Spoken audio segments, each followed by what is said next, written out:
Chapter 31. Emolienne had just reached out, but before she could touch the big bag on the little fellow's shoulder, she received a cold glare from her. Like a nervous reflex, the little fellow carried the bag defensively and jumped back. Her eyes were full of accusation, as if they were going to rob her a second time. Yushio. Ahem, ahem, ahem. Emolienne coughed helplessly. Little Jojo, don't worry, these things are all yours.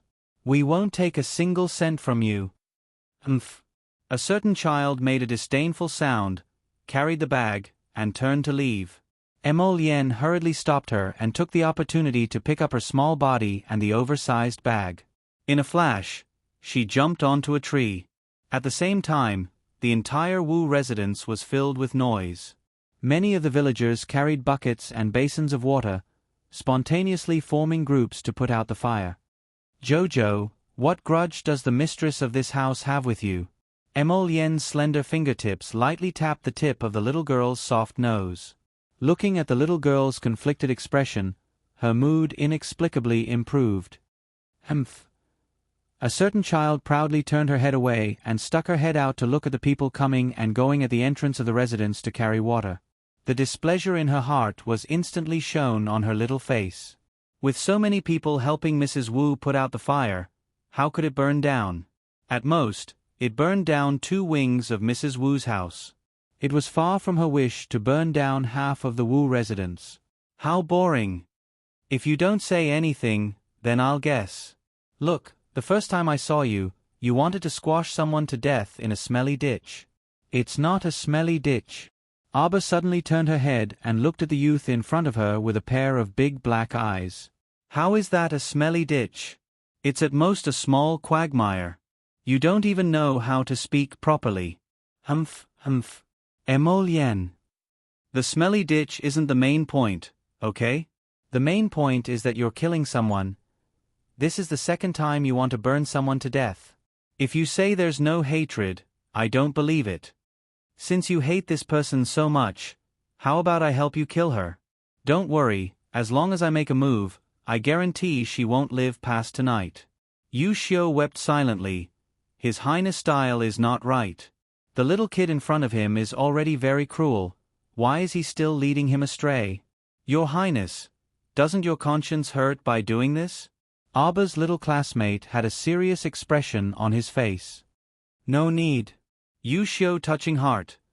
Not bad, not bad. The little kid is still very pure and kind. Then, a certain child's next sentence immediately shattered his worldview. Isn't it too easy for her to die just like that? Abba said coldly, then looked at the smiling Emolienne. Do you have a way to keep her alive, but she'll live in hell forever? Yu Xiu widened his eyes slightly. Yes. Emolienne nodded crisply and patted the child's head. Leave it to me. Abba was silent for a while, then his little voice emerged in the night. Can you help me buy a crossbow that can shoot arrows continuously? Yes. It's best if it can shoot faster. Don't waste time and can't shoot 2 arrows. No problem. Can you buy enough clothes for my whole family to wear for the next 20 years? The little kid thought for a while and asked again. Yes. Can you make 1,000 iron arrows for me? He didn't feel like he was asking for a yard after getting an inch. No problem. Can you give it to me in 10 days? Okay. Abba nodded in satisfaction and threw the big bag of gold hanging from his shoulder into Emolienne's arms. I'll buy you something good to eat if there's leftovers. Yu Xiu. His Highness isn't a foodie, thank you. Emolienne suddenly picked up the little guy and laughed loudly as she walked away. He suddenly felt that ever since he met this interesting little guy, life seemed to have a bit more fun, as if a trace of vitality had been injected into his life. Yu Xiu, Your Highness, aren't you going to ask why this little girl wants clothes that her whole family can wear for the next 20 years? So, that strange little girl killed and set fire to tonight's house just to take out gold to buy clothes for their family for the next 20 years? Ha ha. Chapter 32. After sending the crown prince away, Abba returned home and climbed back into bed through the window as usual. Quietly lying beside her mother, Abba tried to circulate the mystic energy in her body before closing her eyes. She condensed it into mystic consciousness and opened the door to her inner world. That pile of glittering jewels and gold almost blinded her eyes. Our dear Chiao Mu sighed and tried to circulate her mystic consciousness to move a small piece of gold. However, her head hurt slightly again, and the door to her inner world closed with a bang without hesitation. Before it closed, she could see the apparition of her mystic consciousness lying steadily on top of the pile of jewels, not moving at all. It was as if she was completely paralyzed on top of a mountain of gold and silver. The corner of our dear Chiao Mu's mouth faintly twitched. She remembered that the apparition of her mystic consciousness in her previous life wasn't like this. That year, she spent nearly 10 years and finally succeeded in condensing her apparition of mystic consciousness with great difficulty. This little person in her inner world was in a state of cultivation all day and night. How could it be so tired and lazy as to lie on top of a mountain of jewels and gold? The child sighed helplessly. It seemed that it was impossible for her to move some gold bricks to use in the near future. With a melancholy expression, the child fell asleep in a daze. The next day, she woke up near noon. She turned over and sat up. Looking at the bright sun outside, she was momentarily dazed. Why did she sleep for so long? Abba reached out and knocked on her little head. She raised her head and looked at Wei Ziqin, who hurriedly walked in from the door. Jojo, hurry and get up. Your teacher Jiang is back. The school will resume classes tomorrow. Have you finished your homework? If you haven't, hurry and do it. School. For a moment, Abba's expression was a bit sluggish. She felt as if she hadn't attended classes in 2 lifetimes. How would she know what homework was? To be honest, she didn't have much of an impression of what teacher Jiang looked like. Only when her mother mentioned him did she vaguely remember that she had attended the only school in the village, Tiny Herb Hall, when she was young. When Wei Ziqin turned around and saw her daughter's dazed look, she couldn't help but laugh. She went forward to make the bed and said, "Okay, hurry up and finish your homework." Previously, teacher Jiang's mother was sick and had been suspended for nearly 10 days. If you can't finish the homework assigned by teacher Jiang within 10 days, oh no, what the hell is homework? She really couldn't remember. Speaking of which, did teacher Jiang assign homework 10 days ago? Isn't that right? She was planning to prepare everything today so that she could sneak into Hulun Mountain the next day and try to find the secret realm of Peach Blossom after exploring the area. This Master Jiang who had suddenly popped out of nowhere had completely disrupted her plans. Abba's little face scrunched up bitterly. After eating, she hurried back to her room and rummaged for her so-called homework. After searching for nearly an hour to no avail, a certain child collapsed onto the bed. I'm not King looking anymore. At worst, I'll just go and be nagged by that teacher Jiang tomorrow. If she could see her current mischievous appearance, she would definitely be quite amazed. This was the appearance of the apparition of mystic consciousness that she had glimpsed in her inner world. There was no difference. Our dear Chiao Mu sighed for a while. Should she sleep for an hour before getting up to continue searching? However, she didn't expect that once she slept, she would directly sleep until evening. Moreover, her sleep was very restless. In her dreams, there seemed to be a golden thing that kept spinning and swaying in front of her eyes. Chapter 33. The golden light was even more intense than the sun's rays. The initial ray of light seemed to have split into 2, then 4, and continued to split. The light dazzled Abba until she felt dizzy.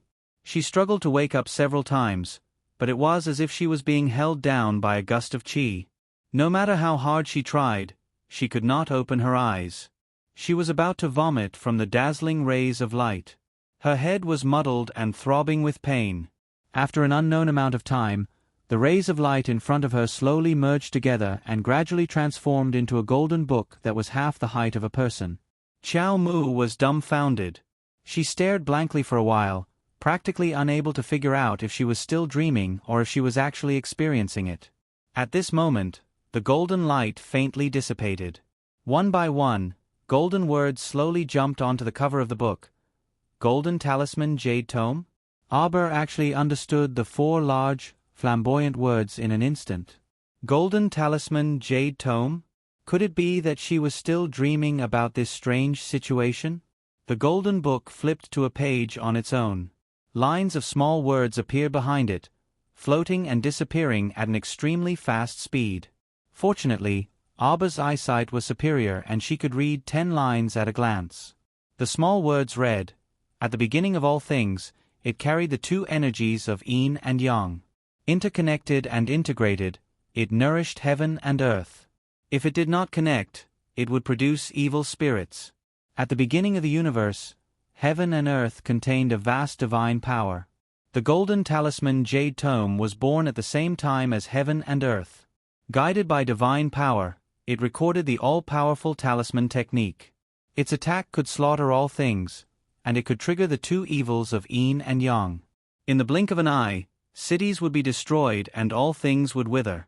Its defense could stabilize divine sense and automatically activate the power to protect the divine soul. It could soothe all things in heaven and earth, and bring spring to withered trees. Arbor. Haha. What a good dream. This Golden Talisman Jade Tome or whatever, it sounded like it was real. It might as well just say that it was invincible in both offense and defense. What was the vast divine power? What the hell was divine sense? Divine soul? Was there such a strange thing in this world? This was the first time he had heard of such a strange string of words. This lousy book, it didn't even know how to make it up properly. She could still believe it a little if it said that it could activate mystic energy and protect mystic consciousness. She could be considered as someone who had lived 2 lives. It wasn't that she hadn't seen a powerful talisman grandmaster in her previous life. However, there were only a few talisman grandmasters in this world. They were all old men who were hundreds of years old. The only talisman patrician family on Seacombe Planet was far away in Guanlon City. The talisman grandmaster in the family wouldn't easily appear in the world. Moreover, talisman techniques were passed down from generation to generation, so there were even fewer talisman masters than mystic masters. Although the art of talismans was rather mystical, there was no talisman master who could annihilate a talisman with a flick of his finger. If things went wrong, the talisman master might have only thrown out 2 talismans before the mystic cultivator rushed up and killed him in a matter of minutes. Where did the ability to destroy cities and wither all living things come from? Are you sure you're not joking? The child scoffed and forced himself to wake up from the swaying golden light again. But the result made him feel a little sad. The Golden Talisman Jade Tome was emitting a heavy pressure that made it impossible for her to move, let alone open her eyelids. What on earth was this damn book up to? Our dear Chiao Mu was so angry that she was forced to focus all her attention on that book.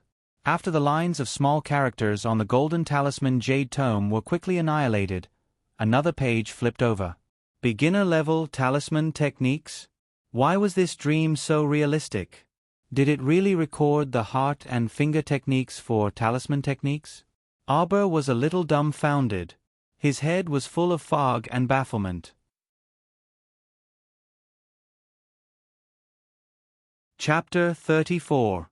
When she wanted to take a closer look at it, she suddenly saw that large golden book suddenly fly up in front of her eyes. The golden book suddenly turned into powder. Layers upon layers of fragmented golden powder fluttered in the air and reformed into 12 jade slips. Like flowing light, they flew into her consciousness in an instant. Arbor immediately sat up from the bed with a whoosh. Her head felt as if it had been hammered by several large hammers for a while. It was so painful that her entire body was somewhat swaying. Arbor subconsciously reached out to hit her little head. Knitting her brows, she hurriedly sat cross-legged and pressed her hands down lightly. Her aura slightly sank as she condensed a strand of profound energy into profound consciousness. She carefully probed into her own consciousness, wanting to find out what was going on. With this look, the little fellow couldn't help but stare blankly. Other than the 12th grade ferrule that she had stored away earlier, her consciousness was originally empty. There were only a few strands of pitiful milky white profound consciousness that were about to die. They were like ghosts, drifting all over her consciousness. But now, What was going on with those 12 jade slips that had shrunk into a cylindrical shape? She remembered that this thing was definitely not something that she had stored into her consciousness on her own. So when she was unable to move and was paralyzed on the bed earlier, it wasn't a dream at all. Instead, there really was a foreign object that had brazenly barged into her consciousness? Strange. Arbor thought about it from beginning to end, but she still couldn't figure out where that golden talisman jade tome had come from. She had only been at home looking for homework and then lying on the bed to rest for a while. How could she have inexplicably obtained a talisman inheritance like this? Ever since she had been reborn, it seemed like everything had become a little off. First, her profound energy had awakened much earlier than in her previous life. Next, her inner world was greatly different from her previous life. There were even more inexplicable things in her inner world. Now, even her consciousness wasn't right. How could her consciousness have absorbed that golden talisman jade tome without any precaution? If by any chance this caused damage to her consciousness, she wouldn't even be able to find a place to cry. No, shouldn't the main point be the origin of that golden talisman jade tome? How in the world did this thing suddenly run into her conscious? Xiao Mu struggled to open her eyes, but she did not think for more than 3 minutes before her entire body once again fell backward, paralyzed on the bed. He didn't know if it was because this book had suddenly flown into his sea of consciousness, but his head was still hurting. I really want to sleep. Jojo, Jojo. Get up, get up. Arbor opened his eyes in a daze and saw his mother's enlarged face. Oh my God. Just how tired are you? You've been sleeping since yesterday evening until now. Get up quickly. If you don't go out now, you'll be late for school. Wei Ziqin gently shook her little ignorant daughter, not knowing whether to laugh or cry. Arbor took a deep breath and slowly got off the bed. He punched the headboard with his small fist. Boom. What's wrong, Jojo? Wei Ziqin heard the sound when she stepped out of the door. She couldn't help but turn around to ask. Xiao Mu stretched out a pair of small claws to scratch her slightly stiff cheeks. She was about to go crazy from anger on the inside. F*CK this apparition of the mystic conscious is really something else. Whose apparition of the mystic conscious doesn't properly cultivate in their conscious for the entire night and only makes a fuss in their inner world for you. That strange apparition of profound consciousness also found a pen inlaid with gold beads from God knows where and spent the entire night scribbling non-stop in their inner world. Her head still felt like it had been hammered back and forth by dozens of large hammers. It hurt like hell.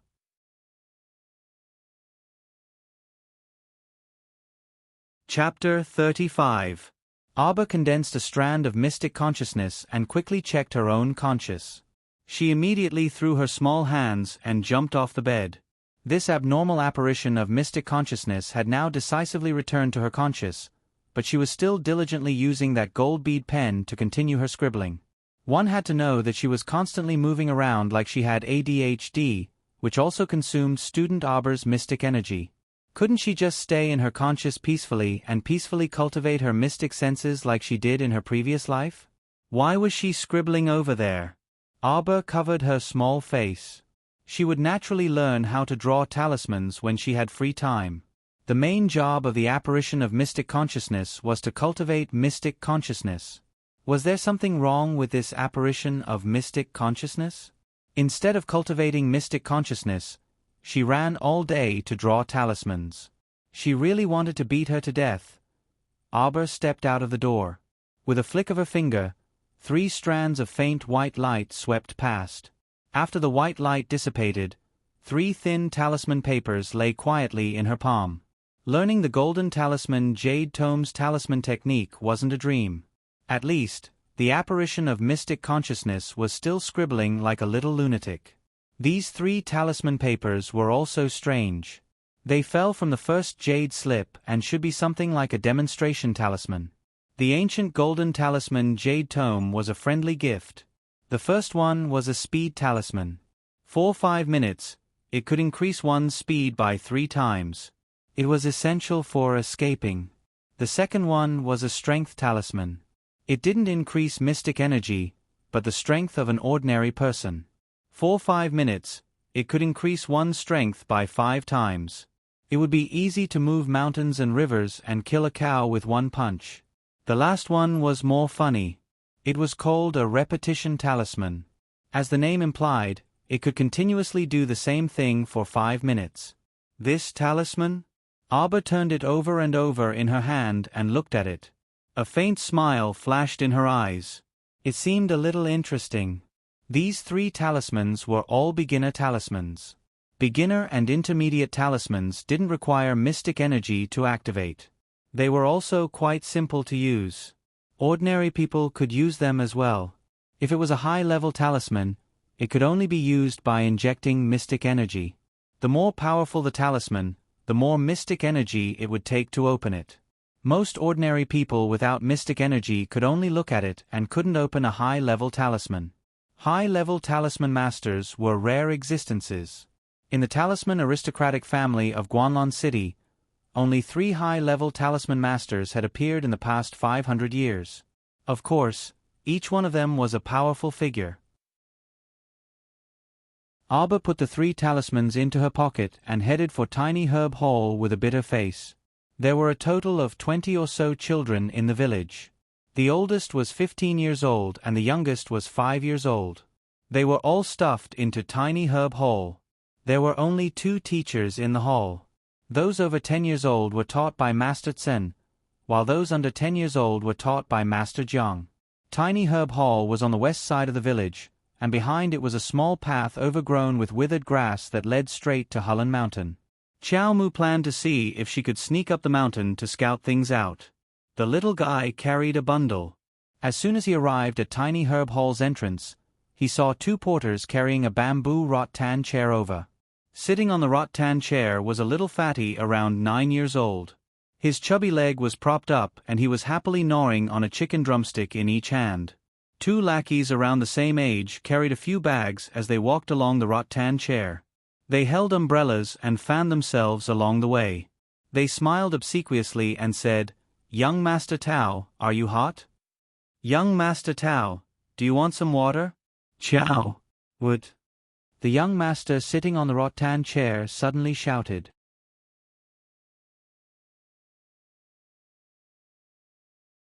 Chapter 36. Arbor was stunned. She turned her head to look at the chubby boy who suddenly sat up straight on the rattan chair.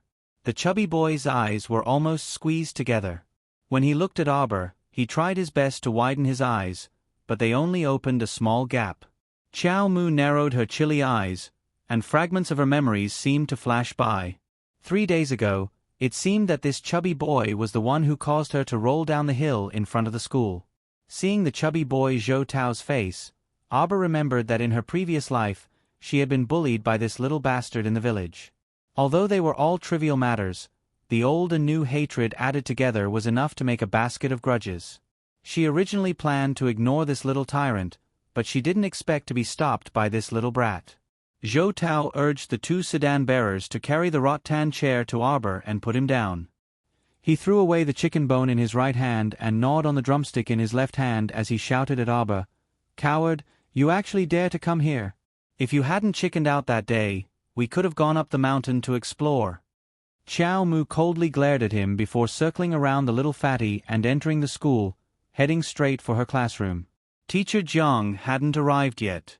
13 or 14 children under the age of 10 were playing around in the classroom.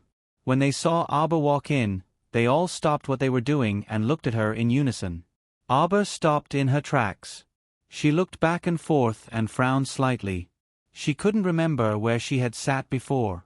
That childhood memory was too distant for her to remember. Xiao Mu walked forward and picked the last short table before sitting down on the floor. She tossed the small package she was carrying onto the table. Zhou Tao's rattan chair stopped in front of the classroom. He had a look of disbelief on his face as he angrily walked towards Arbor. "Arbor, you coward. Didn't you hear me talking to you? Was this damned girl crazy?" She dared to look at him with such a cold gaze before, and now she completely ignored him. "You're dead meat." Little Fatty glared at her fiercely, then turned to his classmates who were watching the show.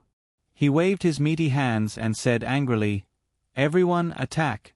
Teach this brat a lesson for this young master who doesn't know the immensity of heaven and earth. Let her know who has the final say in this village.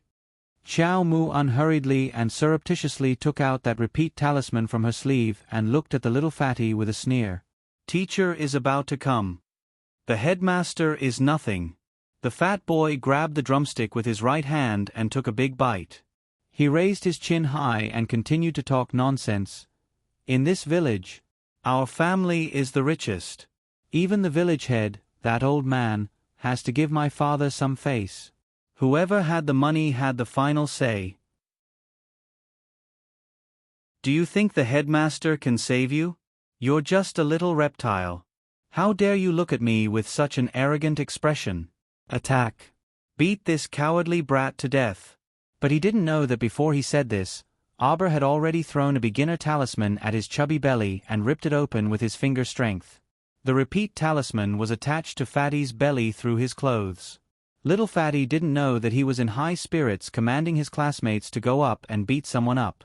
Unexpectedly, an angry rebuke came from outside the window. What are you doing? All of you, stop. Headmaster Zhang walked in angrily. Looking at the group of disappointing students, he waved the rattan ruler in his hand. Go back to your seats. Fatty was dragged back to his seat with a face full of unwillingness. He turned around and glared at Auber. Unexpectedly, the latter gave him a cold, wooden smile.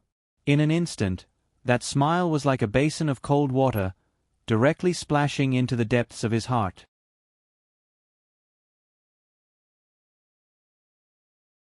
Chapter 37. Seeing that kind of demon-like gaze, the little fatty shrank his neck in fear. When he turned back to look, he saw that the little girl was expressionless. There was no trace of that terrifying aura. For some reason, the little fatty felt for the first time that the little girl quietly sat in the last row of the classroom, as if she didn't belong to this world. She was so ethereal that it was somewhat inconceivable.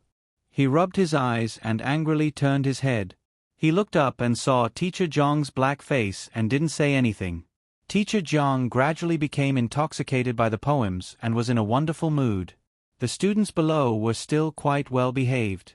They shook their heads and recited the poems that Teacher Zhang was teaching. However, this harmonious atmosphere didn't last for more than 3 minutes.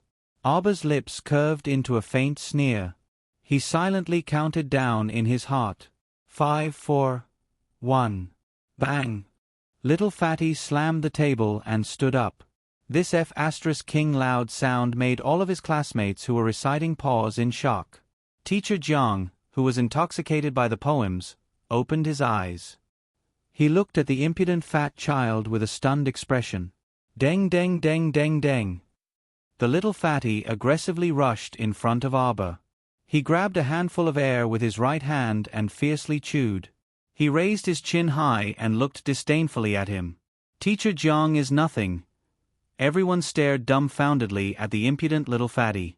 They all wondered if this little fatty was stupid. If Teacher Zhang wasn't present, then it was fine for him to act arrogantly. But now that Teacher Zhang was sitting there, he actually repeated the disrespectful words that he had said before without missing a single word. The group of kids under the age of 10 all looked at the brave warrior little fatty with eyes full of reverence. Before Teacher Zhang could fly into a rage, the 2 dumbfounded little lackeys hurriedly called out, Young Master Tao, and brought Zhou Tao back to his seat. Teacher Zhang took a deep breath. Seeing that the little fatty's father had paid for the renovation of Tiny Herb Hall, today, Teacher Zhang decided to swallow his anger. Go! Bang! The little fatty slapped the table and stood up again. He walked valiantly to Auber and said, The headmaster is nothing. Pfft! This time, the little kids really couldn't hold it in any longer. Ha ha ha, they all burst out laughing. Why did they feel that little fatty Zhou was especially funny today? Ha ha ha ha ha. No matter how slow the little fatty was, he finally felt that something was wrong with his body. The feeling of not being able to control one's own body was truly terrifying. Looking at Teacher Zhang's darkened face, the little fatty slapped the table and stood up for the 3rd time.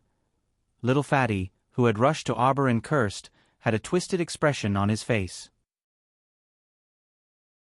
His eyes, which had been squeezed into a slit, contained a trace of fear, and shameful tears overflowed from his eyes.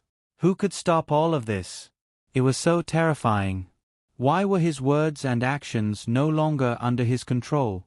Teacher Jiang couldn't take it anymore. He suddenly stood up from his seat, raised his rattan ruler, and smacked the little fatty's buttocks. Who told you to slap the table and stand up for the third time? Who told you to so brazenly insult Teacher Jiang? This good-for-nothing, you're really angering me to death. It was a good lesson, but in the end, it ended with the little fatty fainting. As for the talisman that had originally been stuck to the little fatty's clothes, it fell to the ground as the time limit ended. It turned into 2 ordinary pieces of paper and didn't attract anyone's attention. Abba bent down to pick it up and crumpled it into a ball. He had a new plan in his mind. Tonight, when I get home, I'll draw 8 or 10 of them.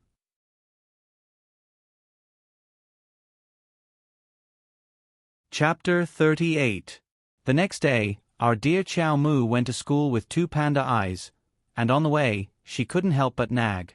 Yesterday, when she went back, she spent quite a bit of time just asking her second uncle's brother Xiao who to buy talisman papers in town.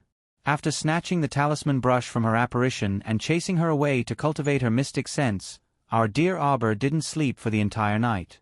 She secretly drew talismans in the woodshed for the entire night, and out of a total of 30 talisman papers, 2/3 of them failed. In the end, Arbor drew 3 speed talismans, 3 strength talismans, and 4 repetition talismans.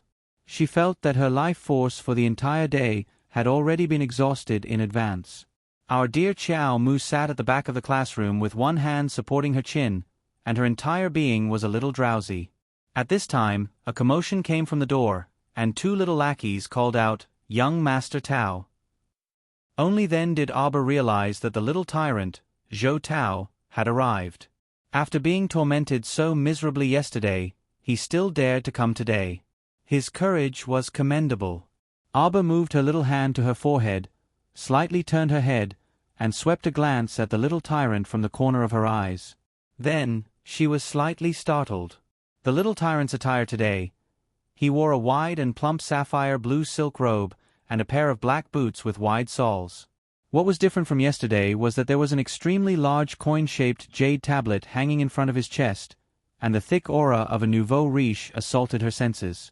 That round jade tablet hung heavily from his neck all the way to his abdomen, and the 3 large words, "Protective Talisman," were written on it.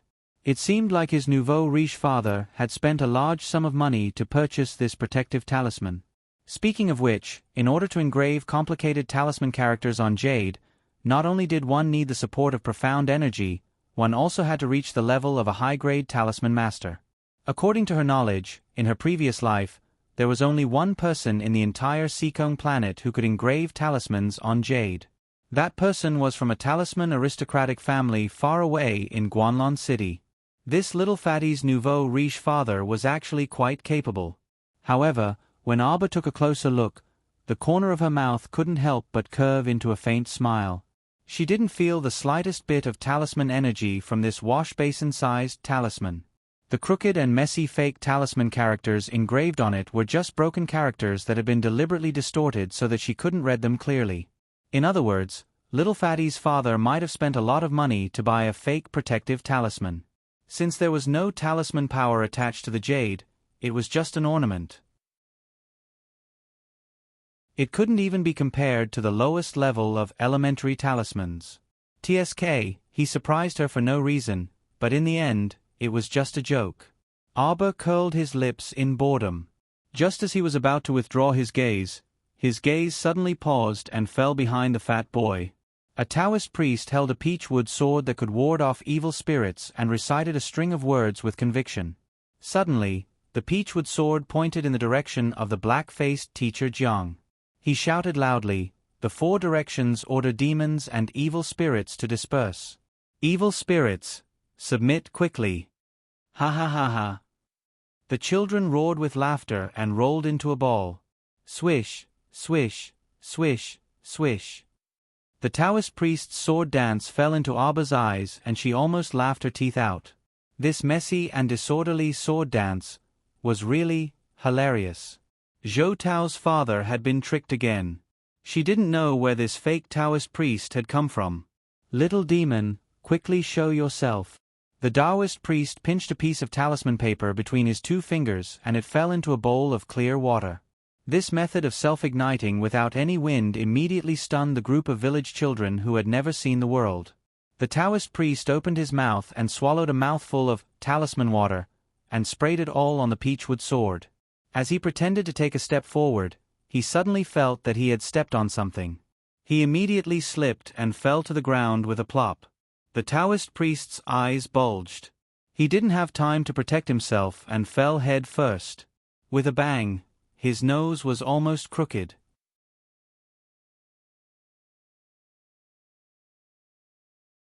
Chapter 39. This was like poking a hornet's nest.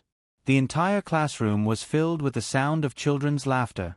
The Taoist priest stood up with a red face. He met the young master Zhou Tao's suspicious gaze and immediately shouted sternly. He pounced in teacher Zhang's direction. "Demon, where do you think you're going?" Swish, swish, swish. The Taoist priest rushed in front of teacher Zhang and played with the peachwood sword. He waved the sword up and down, and his body moved along with it. He looked like he was using all his strength, as if he was really fighting with an invisible demon. Teacher Zhang was so angry that his face turned red. He dodged the Taoist priest's peachwood sword left and right. He was about to scold the Taoist priest. Who would have thought that the Taoist priest would not be able to act cool for more than 3 seconds? He fell to the ground head first. This time, he was really dizzy from the fall. 2 streaks of blood appeared from his nostrils. The Taoist priest was anxious and angry. He roared and jumped up. The peachwood sword fell to the ground with a clatter. He immediately felt that something was wrong. His big head seemed to be attracted by the earth's core and heavily knocked down. This cycle repeated. The group of children looked at the Taoist priest's miserable appearance of standing up and falling down again and again. They all felt a little frightened. There was a shocking similarity in history. The group of students began to realize that the same unlucky thing kept repeating over and over again. Didn't this happen to little fatty Zhou yesterday? Pang, pang, pang. After the Taoist priest fell again and again, his forehead was red. What was even more embarrassing was that his nose was bleeding, and it flowed all over his face. After a quarter of an hour, the miserable Taoist priest realized that his big head was finally no longer summoned by the earth's core. However, at that time, he had already been destroyed and lost his last bit of confidence. He stood up shakily. His face was covered in blood, and his eyes were bulging. He looked quite scary. The Taoist priest suddenly let out a blood-curdling scream as he stumbled out of the school like a madman.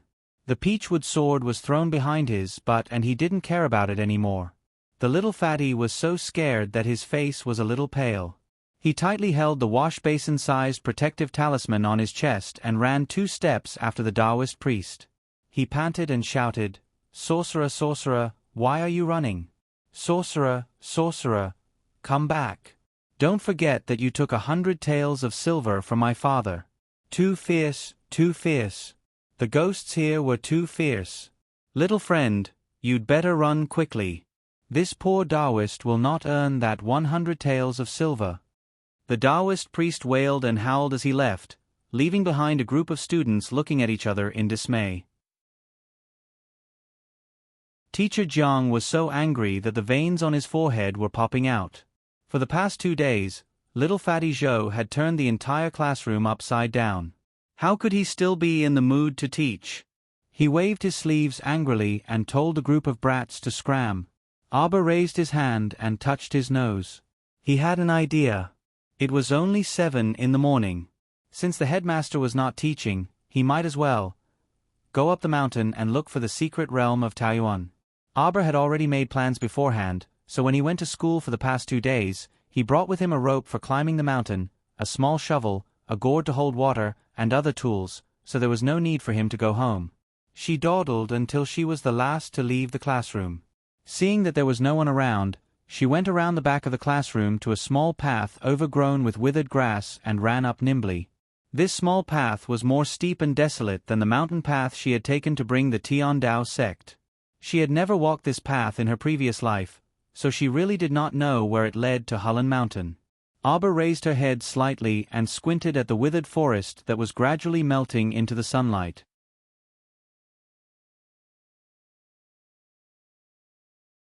Chapter 40. This Hullen Mountain encompassed the entire Kwoto village, so its range was relatively large. Auber only vaguely remembered that the paradise that was discovered in her previous life was deep in the east of the mountain. However, she still needed to slowly explore the specific location. However, what she lacked the most now was time, not to mention that she was alone. If she wanted to search the mountain, it would be too unrealistic. Auber sighed softly. The treasured secret realms could only be found by fate. It was up to the will of the heavens to find them. Half an hour later, a nimble little figure quickly flitted through the forest overgrown with withered trees, occasionally stopping to look back. Suddenly, Auber paused, and her figure shrank back behind a withered tree. Holding her breath for a few seconds, Auber gently poked her little head out, and her gaze fell on a small open space not far away. Looking from her direction, she could see 5 burly men in green sitting around the small open space that had turned into sand. Their physiques were very strong, and one of their arms was as thick as several of Qiao Mu's thighs. Their breathing was very slow, and they didn't look like ordinary people at first glance. This Hullen Mountain had been abandoned for so many years, and there were fewer and fewer living creatures in the mountain. Usually, no one would go up the mountain. Therefore, it was very strange for these people to inexplicably appear here. Auber carefully hid behind a tree and observed for a while. Then, she saw one of the burly men stand up with a bamboo tube filled with water and take a few steps forward. Ha! The burly man let out a low command and handed the bamboo tube to the person tied to the tree. That person was thin and tall, and his purple robe was loosely wrapped around his body. A white jade satin belt was tied around his waist, and his head was tilted as he leaned against the tree trunk. His pitch-black silk-like hair was rippling with water as it softly draped over his shoulders, completely covering his face. The burly man's voice didn't arouse the slightest reaction from that person. He even moved his head to the side in disgust and didn't approach the bamboo tube at all. A pair of red silk peony shoes gently landed on the sand, accompanied by a strong fragrance. Auber hurriedly reached out to cover her nose and mouth, almost sneezing from that fragrant and stinky smell. Duan Lang. Auber's little body trembled slightly. God, why did this woman's voice sound like a chicken being strangled? It was so shrill that it almost pierced her eardrums. Duan Lang, you haven't drunk a mouthful of water for 2 days. If this goes on, how can your body hold on? Come, I'll feed you 2 sips.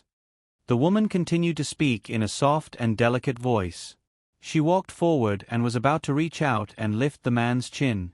Pooh! The man tied to the tree suddenly raised his chin slightly and opened his mouth slightly as he avoided the woman's fingers. At the same time, the woman hurriedly pulled over a burly man beside her and placed him in front of her. Ugh! The brawny man let out a muffled groan. His sturdy body slid to the ground and fell to the ground with a thud. Auber took a closer look and saw that there was a long and thin nail in the man's throat. It was completely dyed red by the blood on his neck. The woman hatefully stomped her feet and called out sweetly, Duan Lang, why are you so ruthless? The other 4 brawny men who were sitting and eating dry rations saw the death of their companion.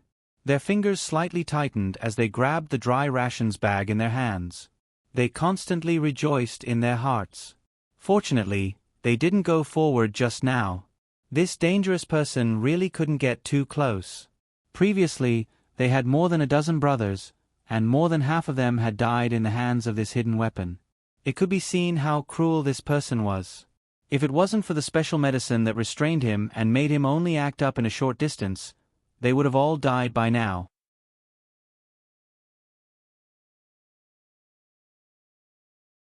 Chapter 41.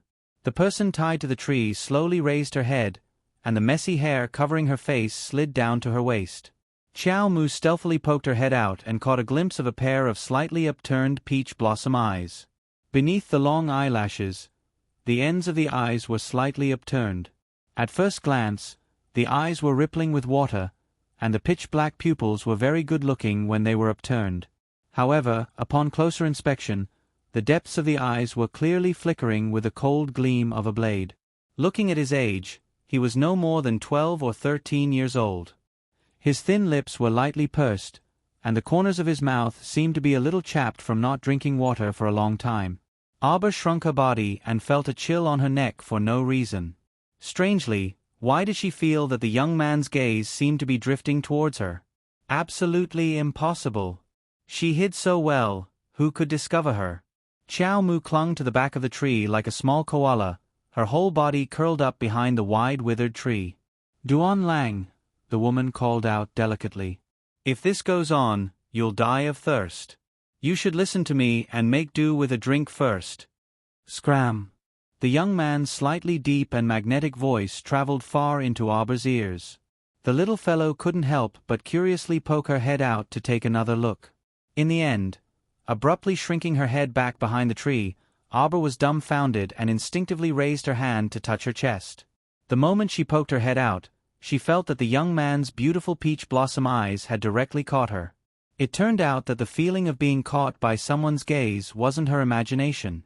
She clearly hid so well that even those burly men didn't discover her, so how did the young man discover her? He even used that pair of beautiful watery eyes that looked like they could cry at any time to accuse her of leaving him in the lurch. Ha, did she look like someone who would meddle in other people's business? What kind of joke was this? She wasn't in the mood to be a goody two-shoes any time, anywhere. It seemed that there wasn't much to gain today.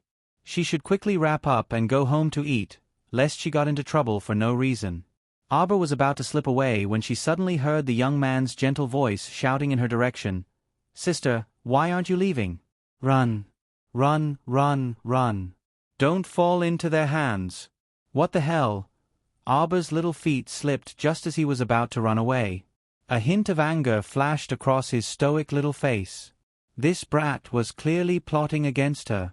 As expected, when the young man called out, the 4 burly men and the woman with the coquettish voice all turned their heads to look at where she was hiding. Arbor immediately tore a speed talisman, and his speed suddenly increased by 3 times. Like an arrow leaving the bow, she suddenly fled in the opposite direction. Seeing Arbor's burst of speed, the youth's eyes suddenly flashed. The 4 burly men were only stunned for a second or two before they chased after him like wolves and tigers. Xiao Mu pulled out another strength talisman and tore it apart. She then kicked over, directly snapping the 2 withered trees in half. The upper half of the withered ancient tree whooshed through the air, sweeping towards the 4 burly men pursuing her. When the burly man running at the front saw this, he swung a fist at the flying dead tree. He originally thought that the dead tree would definitely be swept away by the wind from his fist when the two collided. However, reality was so shocking. The burly man clearly heard the sound of his fist breaking, and he immediately groaned in pain.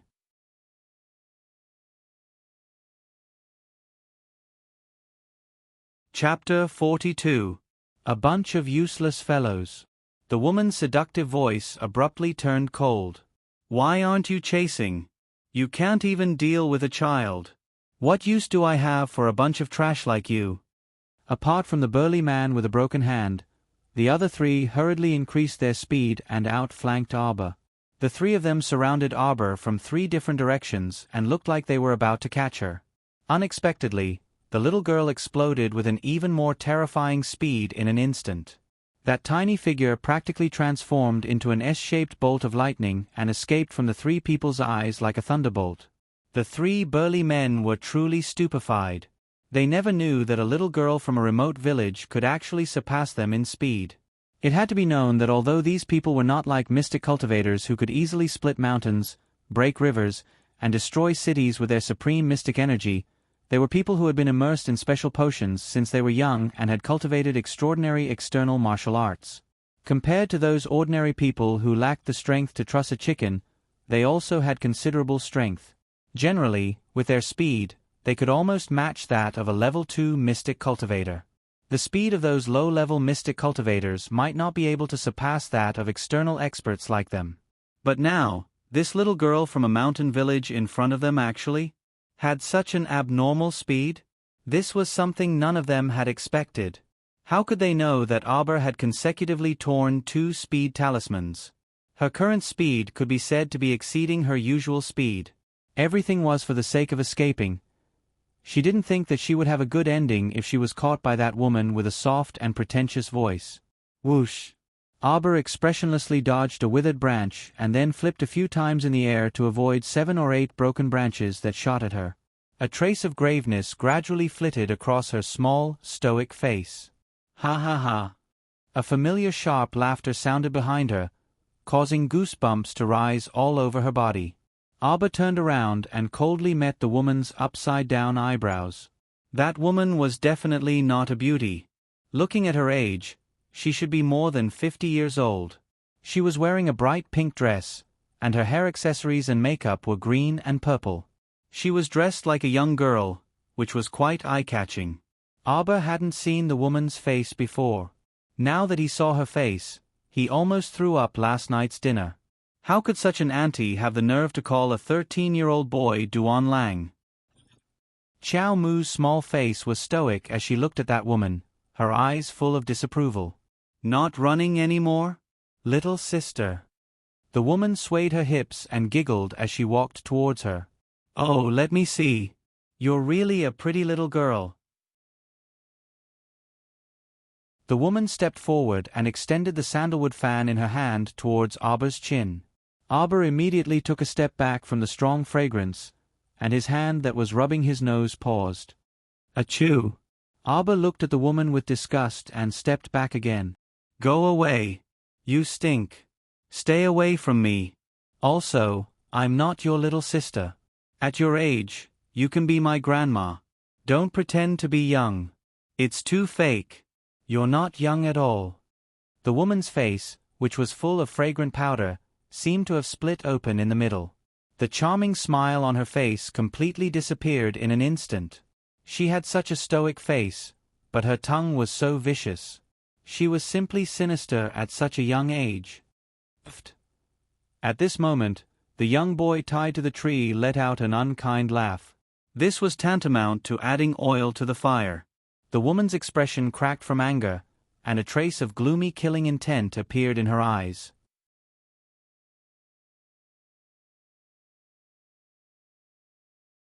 Chapter 43. Little girl, you're so young, but you've got guts. The woman sneered. Do you know that a lot of people end up dead because of their nonsense? Like you. Auber crossed her arms and seemed to be standing casually in front of the woman, but in fact, she was on guard all over. The woman was furious, and the sandalwood fan in her hand suddenly turned into a sharp weapon. With a whoosh, she swung it towards Auber's mouth. From the looks of it, this woman was quite annoyed with Xiao Mu's small mouth that could not spit out anything nice, so she viciously attacked in order to shatter Xiao Mu's mouth and knock out her small white teeth in passing. However, Auber was already prepared. Seeing the woman wave her hand, she very nimbly dodged to the side. Her body was very petite and she was also very agile. The direction she dodged to was exactly where a big man was standing. That big man looked at the sandalwood fan flying towards him in horror. Just as he was about to dodge to the side, he found that his body was somewhat uncontrollably stiff for a moment. It was in this moment of hesitation that his head was hit by the sandalwood fan. With a bang, his head exploded like a watermelon. The corner of Auber's mouth curled up. Just now, she had thrown out a repeat talisman to restrict that idiot's movements and bought her that tiny bit of time. That was enough. No sooner said than done. Auber had already flashed to the side of the little boy who was tied to the dead tree.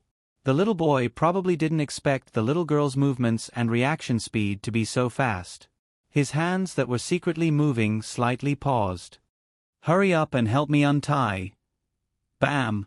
The little fist with the strength of 5 layers hammered his abdomen without hesitation. There was not the slightest bit of tenderness for the fairer sex. Just like that, a young man with a face as beautiful as jade was hammered by the little fellow's fierce punch. Together with half of the withered tree, he fell heavily to the ground with a thud. If one had to use 2 words to describe the young man's mood at this moment, then it would probably be F***. Heavens. The young boy was not in a good mood. Throughout the entire country, from the age of 80 to the age of 8, there was not a single female creature that could resist his smile. However, this young man was actually being cruelly destroyed by a stinky girl. If it wasn't for this ferocious punch that caused his internal organs to flip around, causing him to still be in pain, he would have thought that he was dreaming just now. This wretched lass, how could she be so ruthless and cruel? However, now was not the best time to seek revenge on this damned child. The young boy struggled to get up from the ground. His hands were still firmly tied to the dead wood, but there was a black bead the size of a pigeon egg between his fingers. He turned around and threw the black bead in the direction of the delicate woman. At the same time, he quickly ran forward. A piece of rotten wood was erected above his head. Looking at his back, it was extremely funny. It was as if he was carrying a flagpole, but his running speed was not weak. Boom!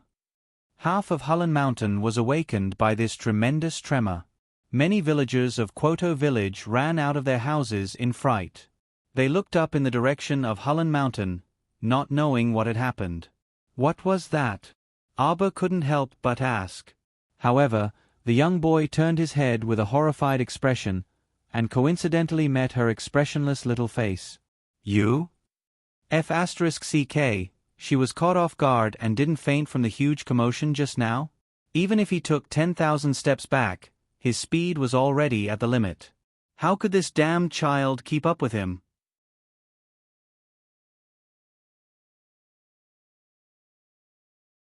Chapter 44. Help me untie the rope.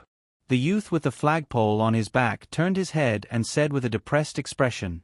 Abba turned a deaf ear to him. Following his footsteps, she dashed left and right. The youth's expression once again became a little frightened and surprised. How could this strange child be so clever? His footsteps were so changeable, there was basically no pattern to his left, right, front, and back. The most frightening thing was that this child could actually catch up to him at such a young age. Right now, he simply didn't have time to think of a way to throw her off. The core-ravaging thunder just now had only slightly obstructed the footsteps of that witch from the Coitus sect. Right now, the only way to completely escape the Coitus sect's encirclement was to quickly enter the secret land. Abba followed the youth, her eyebrows slightly furrowed. She didn't have to follow this person, but the movement just now had attracted a lot of footsteps. They were being chased from all directions. Looking at the situation, there really were quite a few people chasing this youth. She could very well abandon this unreliable youth and escape on her own, but right now, everyone was surrounding them to catch them. If she wanted to escape at this time, she would be even more conspicuous. Most importantly, she had a feeling that these people might have come for the Peach Garden's secret realm. Whoosh! Whoosh! Abba looked at the youth's back in surprise. He passed through 2 rows of intersecting dead trees and disappeared from her sight in an instant. Her eyes flashed and she hurriedly chased after him. When she passed through the dead trees, she felt as if her whole body had touched a layer of furry water membrane. In the blink of an eye, she passed through. What entered her eyes was a disorderly row of stones. Tall, short, big, and small, they were piled up everywhere without any pattern. It was as if she had entered a stone forest. At a glance, the sky was covered with stones, and there was no end in sight. Abba's gaze fell on the youth in front of her. She saw him suddenly turn around, his long black hair slightly moving up and down. A pair of devilish peach blossom eyes stared at her. Hey! Xiao Mu was currently inspecting her surroundings. When she heard his low voice, she merely turned her head to glance at him before shifting her gaze elsewhere. Hey, little demon! The young boy raised his voice slightly and strode to her side. He gently shook his hands that were tied to the withered tree trunk behind him. In any case, we are now considered allies. Help me untie this. Abba slowly approached him. Suddenly, without any warning, he summoned the feral ink from his conscience. He stepped forward and gave him a ferocious slap without any explanation. Pa! A crisp sound rang out as the black feral fiercely slapped the latter's back, causing the youth who was caught off guard to stumble forward and almost fall head first onto the ground. The young man felt like vomiting blood at this moment. He had never seen a child as savage as Chow Mu. A soft and cute little girl with a heart as black as iron. This little rascal in front of him was probably the perfect description. Ouch, ouch, ouch, ouch, ouch. The young boy was suddenly pressed down by Chow Mu, who had pounced on him. Her knees were pressed against his waist, and her left hand was tightly tugging at the rope that bound him. The black feral in her right hand was already touching the back of his head. Don't move. The young boy froze pitifully. Please, he didn't move at all right? What's your name? Chow Mu shouted. Their current posture was a bit strange. If it weren't for the current difficult situation, the young boy would really want to laugh. Your silly and cute voice doesn't have any deterrent power at all. Duan you. The young boy put on the appearance of a little white rabbit that would allow anyone to bully him. He pitifully twisted his neck with all his might and looked at her with a pitiful gaze. I am a good person. You don't look like one.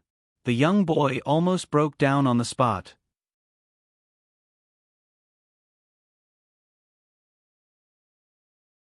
Chapter 45. Ma. Troublesome. Could she not keep pressing against his waist bones in the same position? It really made people feel uncomfortable. Duan Yu turned his head, his peach blossom eyes brimming with moisture. He really did look a bit pitiful and pitiful. Unfortunately, the one facing him was little classmate Arbor. This little fellow didn't feel anything at all. Even if the other party's eyes kept shooting electricity at her as if they could talk, it was still useless.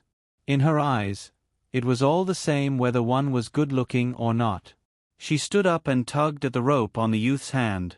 She pulled him up as well and walked 2 steps forward with a tug on the rope. Duan Yu was frantic on the inside. His hands were tied to the wood, so he reluctantly walked 2 steps and tugged at the rope behind him. Hey, little miss, can't we negotiate? Arbor's eyes flashed with anger, and she abruptly raised the ferrule in her hand. Want to resist? Don't. Duan Yu hurriedly blocked with his hands. His eyes hid behind his hands as he looked pitifully at the little girl. Don't hit. Let's talk nicely. Arbor tugged at the rope on his wrists. It looked like an ordinary brownish-yellow hemp rope, but it could bind his hands so that he couldn't break free no matter what. It could be seen that this wasn't an ordinary hemp rope. This is a mystic weapon. Arbor cast him a sidelong glance. Duan Yu's eyes flickered. He wondered who this little girl was. She was clearly a village girl, so how could she have heard of mystic weapons? Bam! Duan Yu fell forward and almost fell face first. It wasn't until he was sprawled on the ground that he realized he was kicked to the ground by that savage little girl. Can't you freaking have a bit of patience? It wasn't that he didn't want to answer, but he needed to organize his words. Duan Yu wanted to cry. He considered himself an arrogant and domineering person, but he didn't expect to meet an even more arrogant person today. A load of nonsense. Find. Duan Yu. Mother, when did he speak nonsense? He hadn't spoken more than 5 sentences from beginning to end. Find. What? Duan Yu had just expressed a, I don't understand your words, expression when he was greeted with a round of punches. The little girl really didn't hold back. Her fist was aimed at his handsome face, which was enraged by the heavens. Duan Yu was so angry that he almost couldn't catch his breath and fainted. Stop. Ouch. Damn, are all kids these days so unreasonable? When Duan Yu's gaze met the child's, he was taken aback by the bone-chilling chill in her eyes. He immediately jumped up and walked forward with a grumble. He didn't know where this child came from, but his entire body was filled with violent genes. If there was a disagreement, he would go berserk on the spot and attack his handsome face. How terrifying! Cough, you know where this is. Duan Yu felt that if he continued to play the fool, the child might really beat him until he became an idiot. The child glared at him with a, "You're talking nonsense" look. He waved his little paw and didn't even bother to say anything. "Let me tell you, it's not good for you to feel like you've said a lot before you even finish half a sentence, and you're too lazy to continue. You have to treat it properly. You have to know, people can only express each other's intentions through constant contact and communication. Don't. I'll find. Don't hit me again." Cough. There are about 5 entrances to this mystic realm. Each entrance opens in a different way and at a different time. Duan Yu paused and specially turned back to look at the child. However, he saw that she was expressionless. There was no surprise or emotion in her eyes. It was as calm as a pool of stagnant water, as if she already knew about this.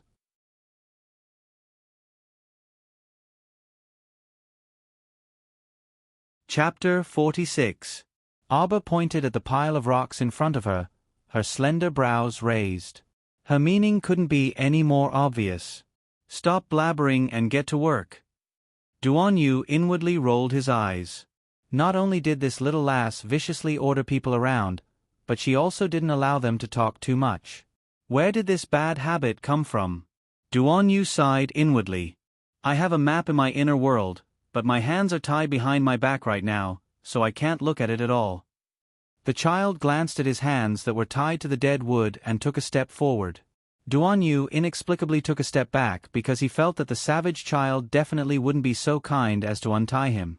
Sure enough, this ferocious fellow actually flipped him over and forcibly twisted his arms, causing his bound hands to flip to the front. F***CK. It really freaking hurt. Duan Yu wanted to burst into tears and curse even more. However, in the next second, his forehead was hit by that dead wood that was erected in front of his eyes. Whoa! He felt that his life was so bitter. With a hopeless expression, Duan Yu resigned himself to his fate and took out a crumpled parchment map from his chest pocket. But that eyesore of a piece of wood. It kept swaying in front of his eyes, so he angrily turned to glare at her. "Can you help me chop this eyesore of a piece of wood? How can I look at the map like this?" Abba glanced at his hand, but she didn't have any intention of snatching it over to take a look. She merely raised her eyelids slightly before quickly withdrawing her gaze and pinching it in passing. Crack! A section of the wood was cut short, and the remaining half was tied to his hand. However, it didn't obstruct his view of the map anymore. Duan Yu felt more and more hopeless. He felt that he couldn't communicate with this fellow at all. However, Abba ignored him and continued to ponder her own matters. Although she didn't know why it was like this, it was very clear that the mystic paradise that didn't appear until 3 years later in her previous life had already been discovered by someone one step ahead of time. However, Abba frowned slightly and speculated in her mind. Perhaps a similar incident happened when she was 7 years old in her previous life, and someone had already come to the village to investigate the entrance to the mystic paradise. It was just that she was still muddle-headed at the time and didn't know anything. Since the young man had a map in his hands, it was natural that he had sent someone to investigate before. Abba found that the rope was quite useful. She could hold the boy in her hand and prevent him from escaping midway and leaving her in this corner. Abba was in a good mood, but the boy was extremely unhappy. He always felt that this little guy was holding his hand like a large dog. Ever since he encountered that old hag from the Coitus faction on the way, Duan Yu felt that his days had been extremely unpleasant. When he stopped, Abba naturally stopped as well and used his eyes to hint at Duan Yu. "Here." Duan Yu felt aggrieved, and his anger was stifled in his chest. Did this imbecile have to be so lazy? Where did she learn this bad habit? Did she think that he would instantly understand her meaning just by hinting with her eyes? "It's here." Duan Yu took a deep breath. Oh. Duan Yu had already completely accepted his fate. He stuffed the map back into his lapel, but in reality, he had thrown it back into his inner world. A black bead the size of a pigeon's egg appeared in his hands. Abba recognized it at a glance. This bead had previously caused half of Hulun Mountain to tremble. She quickly tightened her grip on the rope with an expression that said, "If you dare to mess around, I'll kill you right now." Duan Yu twitched his mouth and grumpily said, The passageway entrance is just below. I'll blow it up right now. Don't worry, with me here, the core ravaging thunder won't harm us in the slightest.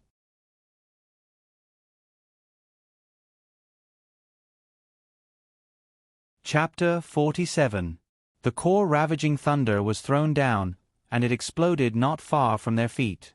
The terrifying power did not spread to their bodies, as Duan Yu controlled it to a small area. After the pervading smoke dissipated, Auber held the rope around Duan Yu's wrists and peered through a small head to take a look.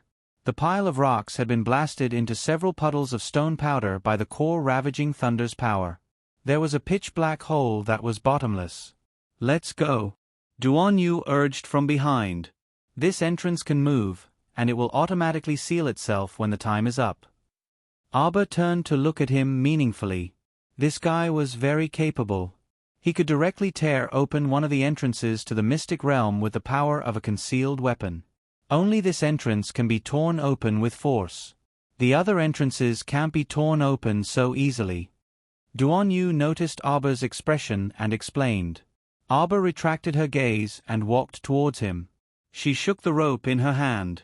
"Go down and scout the way first." Duan Yu secretly ground his teeth. Who knew where she inherited her sinister and vicious personality from at such a young age? Duan Yu resigned himself to fate and took a step forward.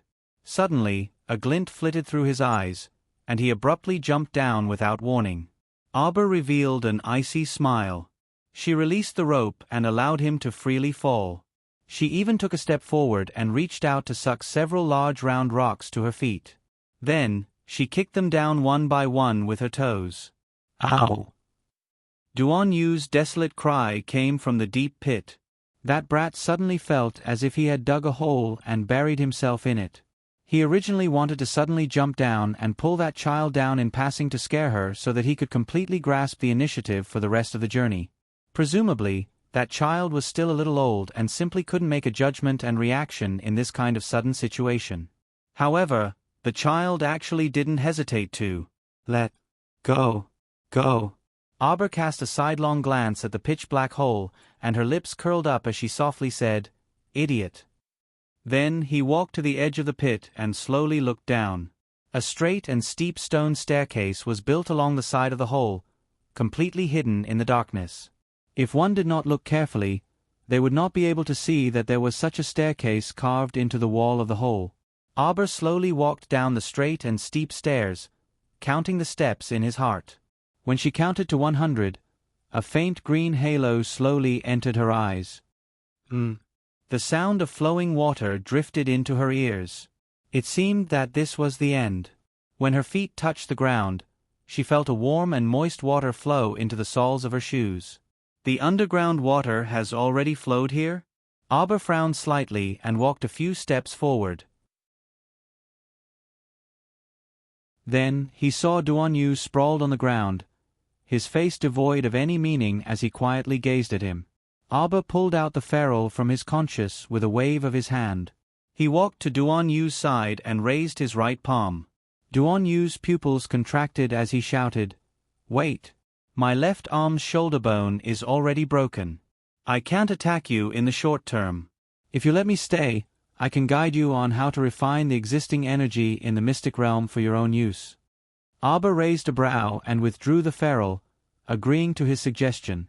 However, her following actions were filled with savagery, without the slightest hint of friendliness.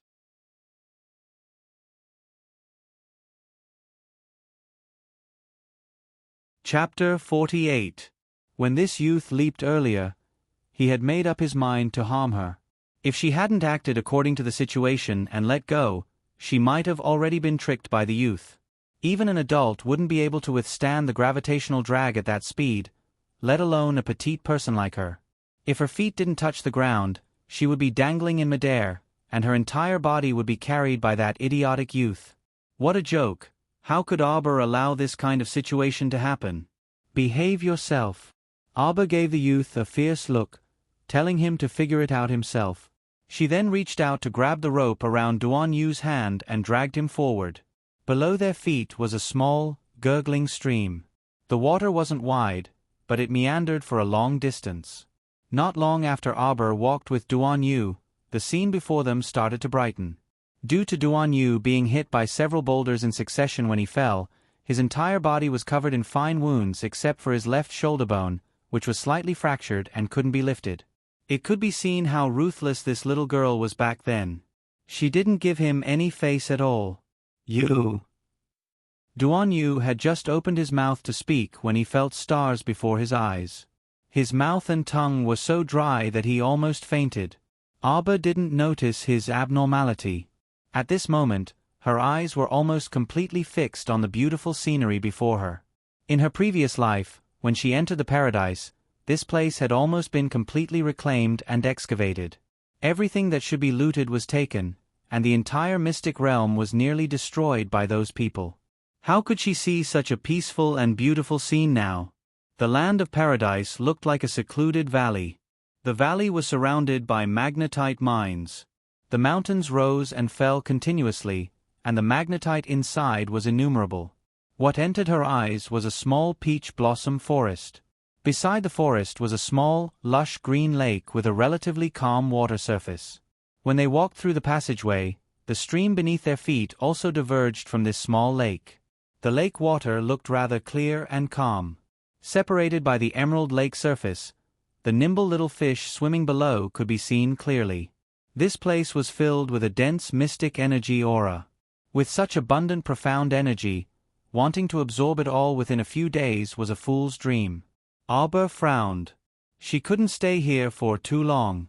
If they didn't go home by nightfall, their mother, Wei Ziqin, would be worried to death. Therefore, Arbor shifted his gaze to the young man with his head tilted. He grabbed his wrist and pulled it hard. How do I refine it? Unexpectedly, as soon as she finished speaking, the young man fell to the ground with a bang. Xiao Mu finally realized that something was wrong with the youth. She frowned and kicked him lightly. What are you doing? Don't play dead, get up. He was such a weakling. How could he be so weak after being hit by a few stones? The young man tried his best to open his mouth. He really wanted to tell this guy that he hadn't eaten or drunk anything for a few days. Now, his hunger and thirst had completely broken out. He needed water and food to replenish his strength. The young man struggled to move his finger and wrote the word, water, on the green pine soil. Arbor frowned and looked down at him. Do you want to drink water? Men were so troublesome. Arbor pulled up the weak young man and directly dragged him to the side of the lake. Drink.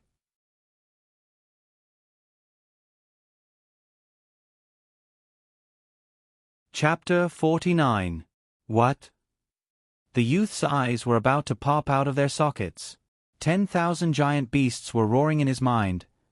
D***man girl actually made him drink this kind of dirty lake water. Was this kind of thing for him to drink? It was so dirty. If it wasn't specially treated, wouldn't he have diarrhea after drinking it? How could that do? How honorable was his status? He had to drink filtered water at the very least. Give me water. Duan Yu weakly spat out these words. Seeing that his arm was broken and he was already in such a miserable state, shouldn't the child be benevolent and extend a benevolent and friendly hand to support him? Reality proved that the child had long fed something like kindness to the dogs. Hearing Duan Yu's words, the child instantly snorted, and impatience and viciousness surged out of her eyes. She directly reached out to grab Duan Yu's long hair and heavily pushed his head down, burying his entire upper body in the lake water. Gurgle, gurgle, gurgle. The miserable youth was caught off guard and was forced to drink a large mouthful of water. He instantly felt that the entire world was filled with eerie malice towards him. Piff, cough, cough, cough. The youth struggled but was pressed down by the child, so he gulped down another mouthful of water. Piff, cough, cough, cough. When Duan Yu's head could finally float to the surface, his upper body was drenched by the lake water. You! His handsome face was flushed red, and this was the first time he felt angry. Who the hell knew how many dirty floating things he had just swallowed? Who the hell knew if these things would overturn his stomach and cause him to be in so much pain that he wished he was dead? Arbor indifferently glanced at him, unable to conceal the disdain in his eyes. You. Are the people from your village also careless? Do you know that I've never drunk this kind of dirty lake water since I was young? You. He was simply infuriated to death. Arbor finally understood why this guy was suffering from dehydration. So it turned out that he had never drunk any water because he despised other people's drinking utensils for being dirty. Arbor sneered, unable to conceal the mockery and indifference in his eyes. Despise it for being dirty? That's because a pampered young master like you has never experienced a real shortage of food and water. When you're at the last moment of your life, even if it's a piece of dried tree bark in front of you, or a bit of dirty water, you'll still eat and drink it. How can you be so unreasonable, kid? For survival. Arbor interrupted the boy's words. Looking at the boy's slightly stunned eyes, he said coldly, when the only thing left in your mind is to survive, you don't care about anything else. Clean. Dirty. Arbor smirked. Soon, you won't be able to be picky. In the later stages of the zombie disaster in her previous life, the entire water source was destroyed, and it was difficult to find a clean water source on Seacombe Planet. No one could withstand this impending disaster. Pick.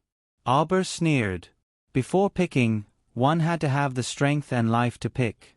If the water at the bottom of such a clear lake was dirty, then what about those people who could even drink muddy water in the later stages? Duan Yu stared at the child in a daze. He felt that when the child said these words to him, the iciness hidden in the depths of her eyes was so sharp that it could freeze everything. She seemed to be looking at him, but it also seemed like she was looking at the near future through his face. Her indifferent eyes contained a trace of indifference and numbness. Duan Yu took a deep breath and suppressed the anger that was about to erupt in his heart.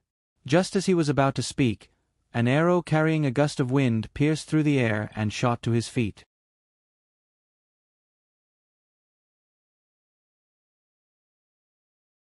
Chapter 50. Ha ha ha. Goosebump-inducing laughter once again reverberated through this valley. A woman in a gorgeous peach-pink dress slowly appeared in front of them with a grin while waving the sandalwood fan in her hand. Following behind her were 20 to 30 people of all ages, both men and women. Brother Duan, thankfully you were leading the way, so we were able to find the mystic realm so effortlessly. Your Duan clan is truly worthy of being a hidden weapon scout patrician family that has been passed down for generations. Your grasp of information is truly accurate, ha ha ha. The woman blew a kiss in Duan Yu's direction and winked cutely with a smile. Arbor's small face stiffened slightly, and she resisted the urge to vomit as she turned to look at Duan Yu, who had an unsightly expression. You were the only one dilly-dallying over there. Now that they've caught up, hurry and take out that whatever thunder and give them one. The little girl nodded at Duan Yu with her chin and used her threatening gaze to tell him to hurry up and do as she says. Duan Yu cried uncontrollably on the inside. Sister, do you think that core-ravaging thunder is a cabbage that can be found on the street and can be found as many as you want? It was very difficult to manufacture this kind of hidden weapon with great lethality. He only had 2 on him, and he had already used them all up, so where would he get more? Xiao Mu stared sharply at him, incessantly hinting at him with a ruthless gaze. The latter instantly understood in a flash, and he pretended to reach into his bosom to fumble around. But the core-ravaging thunder's power is enormous. If I throw it here, it might cause the entire secret realm to collapse, right? At that time, it won't benefit either of us. Ha ha ha. Arbor suddenly chuckled. Duan Yu's fumbling motion froze as he stared dumbly at the little girl. He felt like he had never seen a second expression on her face other than apathy and indifference ever since he started interacting with her. But now, the little girl was actually smiling? However, this smile was worse than not smiling. Her smile was so fake. She only let out a small chuckle, and her expression remained stoic without any change. Have you ever seen such an uncoordinated and unsynchronized smile? Give it to me. Duan Yu glared fiercely and reflexively took out something and handed it to Arbor. Arbor took it with his small hand and held it in his palm. He pretended to raise his right hand high and was about to throw it down. The crowd of Coitus sect disciples who were watching from the front almost had a heart attack.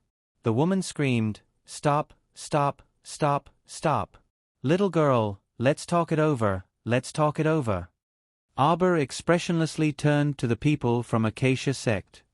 "What's your name?" The woman was dumbfounded. She felt that there was something wrong with this commanding tone, but she didn't know if there was something wrong with her reflexes, but she actually replied reflexively, "Ha, ha, Yao Ji, my name is Yao Ji. It's the left protector of the Coitus faction. Little girl, let's talk things over slowly, isn't that right?" What a joke.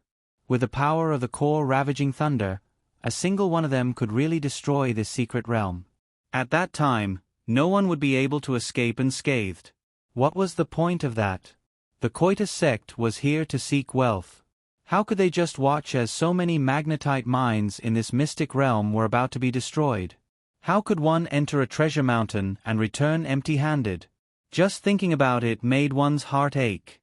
If this treasure ground was destroyed like this... Retreat. Arbor clenched his right hand.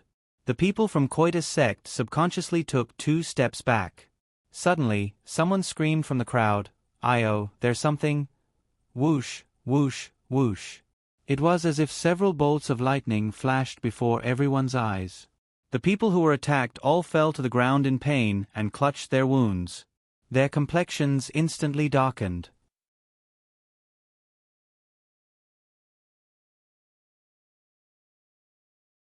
Chapter 51.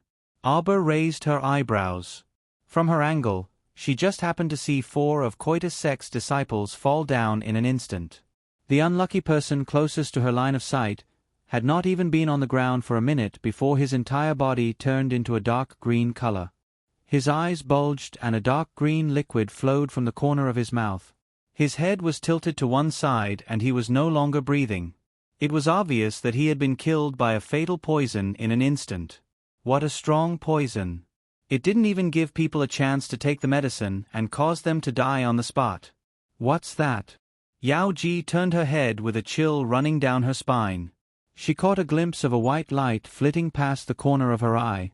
She immediately flung out the sandalwood fan in her hand without hesitation. A strand of mystic energy was attached to the fan and it suddenly collided with the white light. Chirp! The white light that was hit fell to the ground and the halo that surrounded it suddenly dispersed, revealing a palm-sized white furry squirrel. The little guy cleverly glanced at Yao Ji, who was glaring angrily at it, then turned around and scampered away. Arbor couldn't help but snicker in her heart.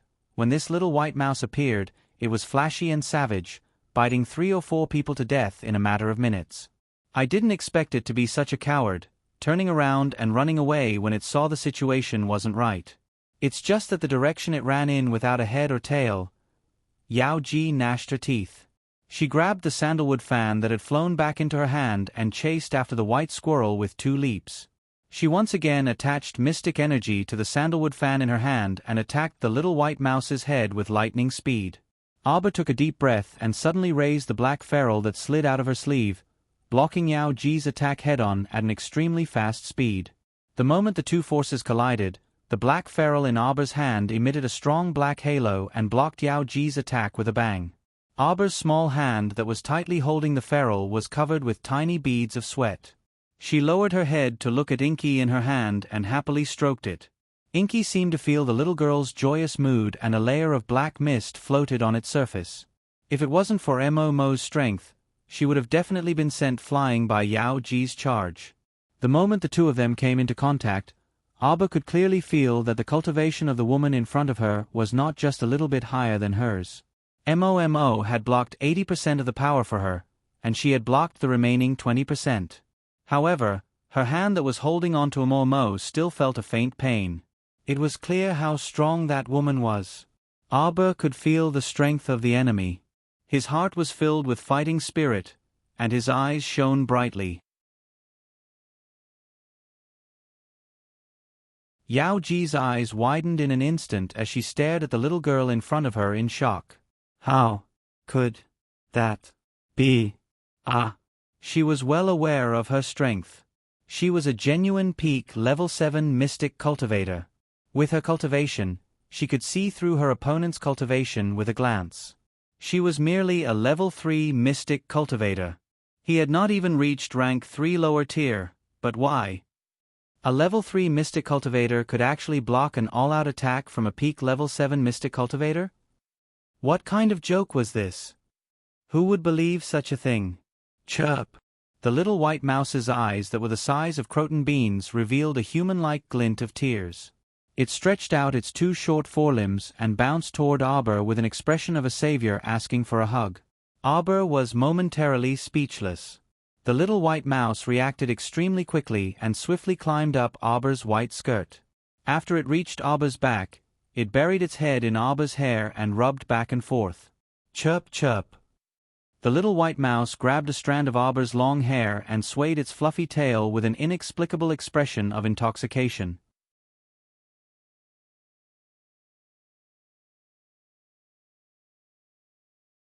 Chapter 52. Duan Yu, who was watching coldly from the sidelines, sneered. He dared to bet his 12 years of life that the little girl's motive for attacking definitely wasn't to save such an unimportant and adorable white mouse. In reality, because the little white mouse was fleeing in the direction of Arbor and Yao Ji's mystic energy was rushing toward her, Arbor didn't have time to consider too much.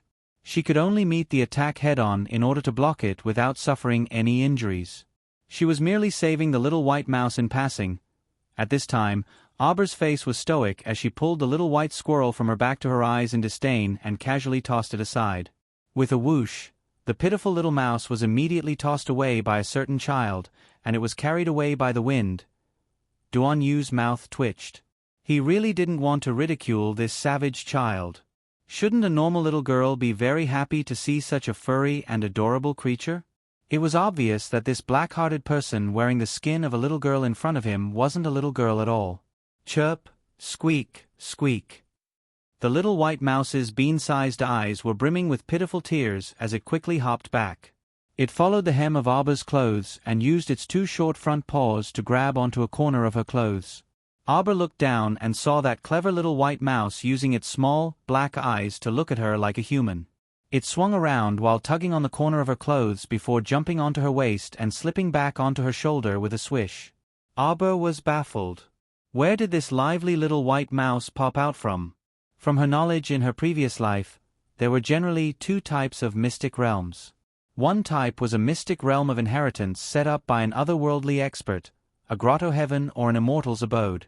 These types had ferocious beasts placed inside to guard the mystic realm and test visitors. The other type was the one in front of her. It was naturally nurtured by heaven and earth and formed naturally after hundreds of years of spiritual energy. Before an outsider opened the mystic realm, this was a small world that was completely isolated from the outside world. There were mostly ores and spirit wood, and living creatures were rare.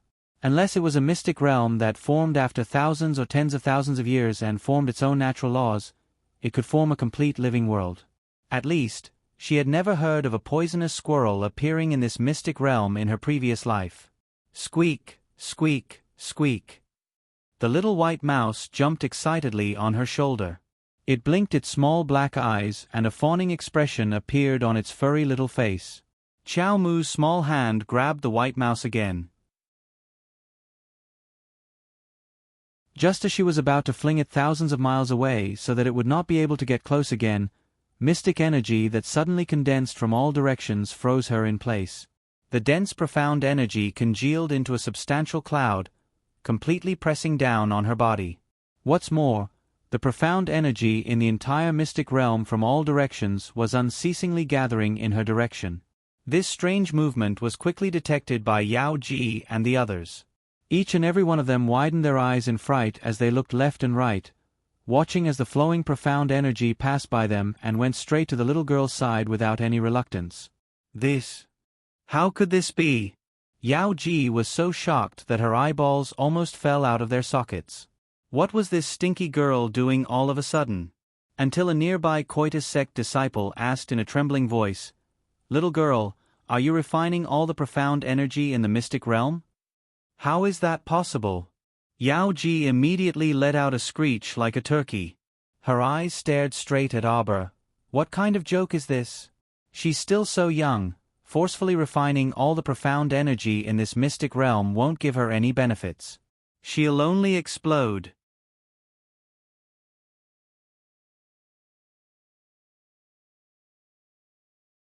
Chapter 53. While Auber was in a daze, she immediately calmed herself down and sat cross-legged. With a grave expression, she slowly guided the profound energy that was surging from all directions into her profound veins. When the surging profound energy drilled into her body, Auber suddenly felt like she couldn't breathe. She was very clear that her profound veins were currently very weak and couldn't absorb too much profound energy. What was called biting off more than one could chew. Being greedy might not necessarily have a good ending and might even backfire. Therefore, not to mention how piercing the envious, jealous, and hateful gazes of Yao Ji and company were, Auber didn't want to inexplicably absorb the profound energy from all directions at this time. The little fellow's face was heavy and solemn. She took a deep breath and tried her best to calm down. She couldn't be nervous.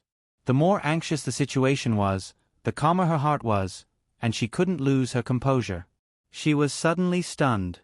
Although her small face was paralyzed and the people around her couldn't see any clues, her heart was already in a perilous situation. What was going on? Her vision, that was originally focused on inspecting the weak profound veins in her body, was now stuck in her dantian. Only a level 10 mystic cultivator or above could see the dantian, but now? Who could explain to her why her dantian looked so different from her previous life? In her previous life, when she reached level 10 mystic cultivation, she had once seen her dantian. It was a ball of white fluid. She could clearly see that the milky white fluid flowed to the profound veins in her body and circulated in her body before finally returning to her dantian. Cultivation in a normal sense was firstly to strive to condense a mystic consciousness avatar to strengthen the mystic consciousness. Secondly, it was to repeatedly guide the profound energy to circulate around the body and strengthen the body's profound veins over and over again in a dull and tedious manner. If one didn't have a fortuitous encounter or a pill to expand the profound veins, normal mystic cultivators would continue to cultivate their profound veins and increase their profound energy. This was called bitter cultivation. Since the heavens had already given you profound veins that were different from normal people's, it naturally wouldn't allow you to easily reach the heavens in one step. Cultivation was raised bit by bit through daily practice. Her normal profound veins in her previous life actually mutated in this life? Now, no one could tell her why her dantian felt like it was pitch black when she looked at it. It was as if there were stars twinkling in it. At first glance, it didn't look like a dantian at all. Instead, it looked like an inexplicable starry night. What was even stranger was that Auber stared at his dantian in a daze. There seemed to be a thin and weak little tree growing inside.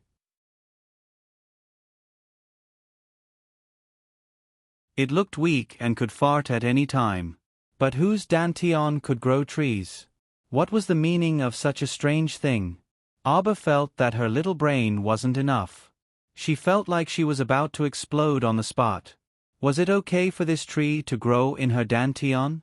No wonder her profound veins were so much weaker compared to her previous life. Could it be that all the profound energy in her body had been absorbed as nutrients for this tree? Xiao Mu suppressed the urge to go berserk and took a deep breath to calm herself down. However, she didn't know that while she was able to calm down when she closed her eyes to study her dantian, the people from the Coitus sect around her couldn't remain calm. Duan Yu also widened his eyes and stared fixedly at Auber as if he was looking at a monster. In less than 5 minutes, Xiao Mu's petite figure had already been enveloped by large lumps of dense mystic energy, and her tiny figure could no longer be seen clearly. A certain disciple from the Coitus sect was unwilling to give up and wanted to break through the profound energy barrier to stop Auber from absorbing the profound energy. However, he was flung away by the eruption of profound energy when he reached the large masses of profound energy. He couldn't even get close to Auber, let alone get close to her.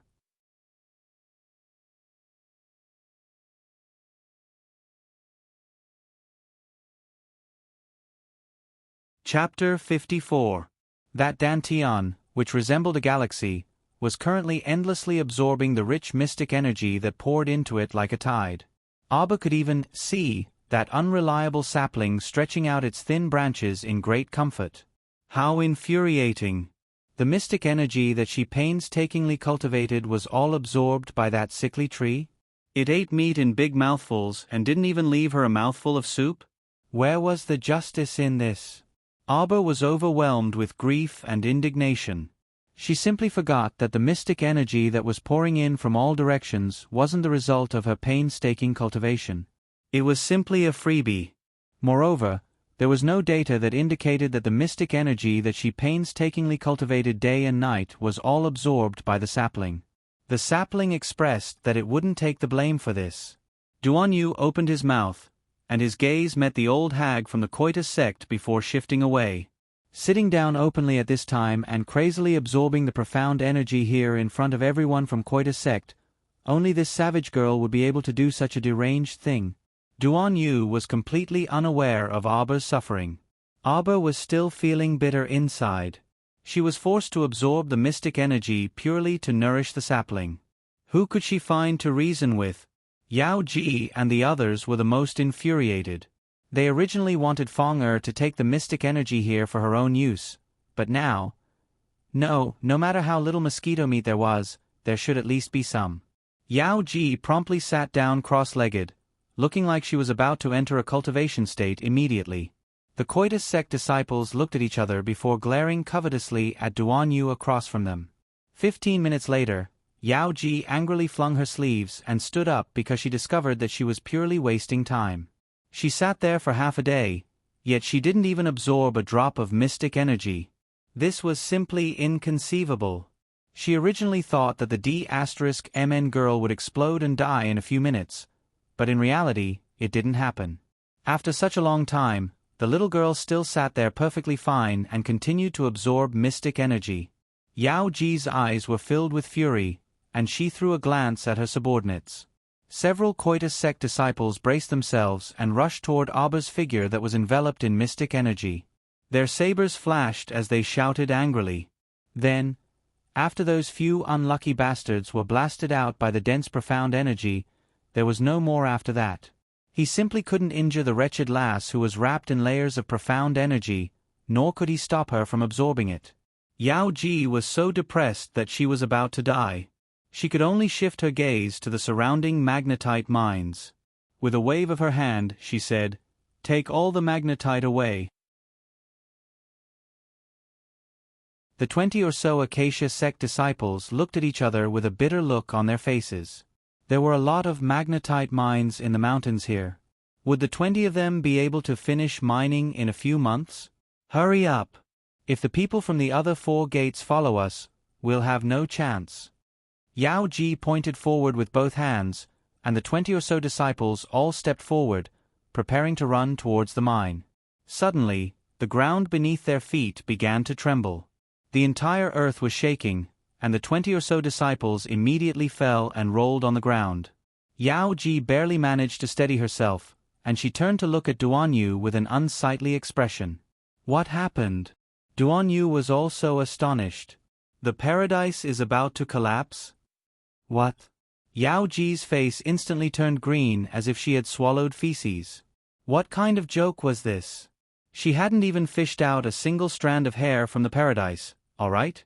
How could this place collapse just like that? Then what about these magnetite mines? Why did her heart hurt so much? Her magnetite.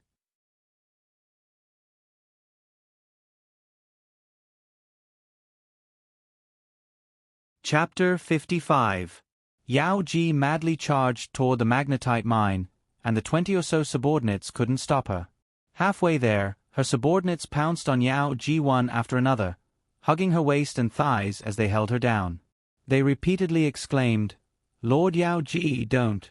My lord, hurry and leave. It'll be too late if you don't leave now. Magnetite, my magnetite." Yao Ji crazily grabbed the hair of one of her subordinates who was hugging her waist. She pulled out a few strands of that unlucky fellow's black hair, causing him to cry out in pain. The front half of his head became barren in an instant. The subordinates' tears streamed down. Why were they, the loyal and devoted subordinates, always the ones suffering? At this time, the thick mystic energy surrounding Qiao Mu had dissipated at some point in time. When she stood up, she saw this chaotic scene, and the corner of her mouth twitched. They were all so old, yet they didn't have any sense of modesty. Arbor silently disdained the chaotic crowd and completely ignored the dumbfounded Duan Yu beside her. You. Duan Yu gulped. When he saw that Xiao Mu didn't look at him from beginning to end, he involuntarily swallowed his words. Such a devilish little monster actually appeared in such a small and lousy village. Could it be that she was some reclusive senior's final disciple? Ah, Lord Yao Ji. You can't go. The coitus sect subordinates hugging her thighs bitterly and silently shed tears. Lord Yao Ji had stomped countless times on their backs. Yao Ji held her head and howled in heartache. Her neat and elegant hair was messed up by her hands, and her head of pearls and jade was also crooked. Let's go.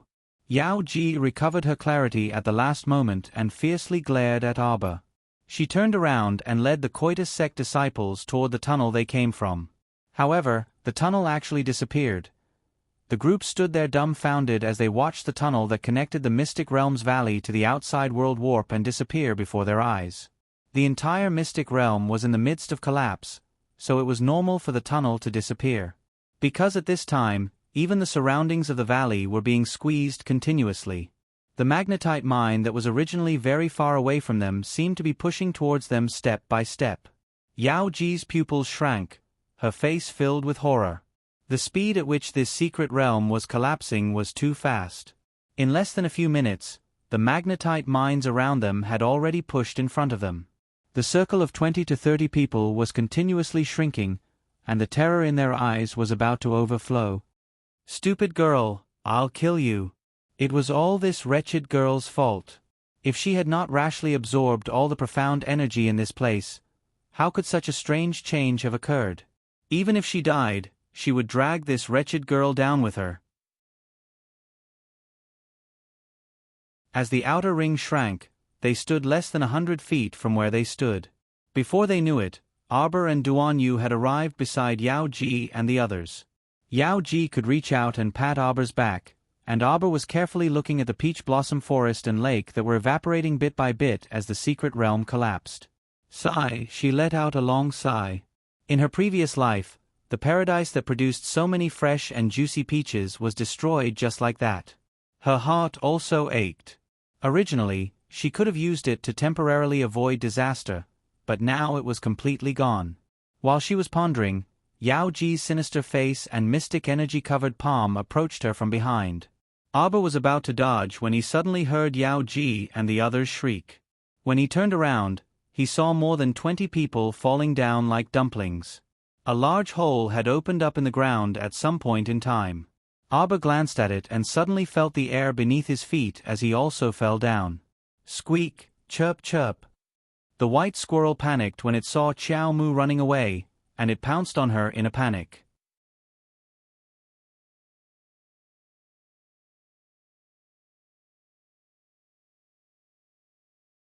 Chapter 56.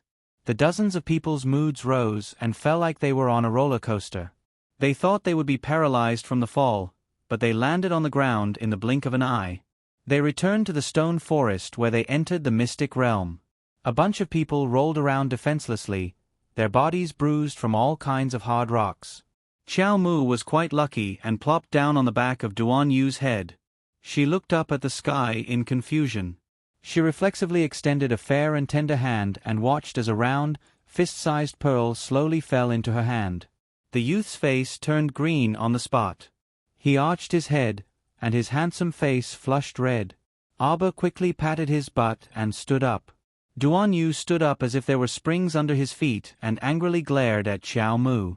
The child ignored him and looked down at the pure white pearl in her hand. Her eyes gradually narrowed. So strange. Why did she feel like there was a peach blossom forest and lake water inside this transparent pearl? It looked quite familiar, like a miniature version of the paradise? Xiao Mu shook her small paws and turned the pearl upside down. She felt very magical as she watched the dark green lake water slowly ripple inside the pearl. This is the paradise's refinement? Duan Yu's eyeballs were about to fall out as he stared at Xiao Mu in bewilderment. What are you doing? How did you do it?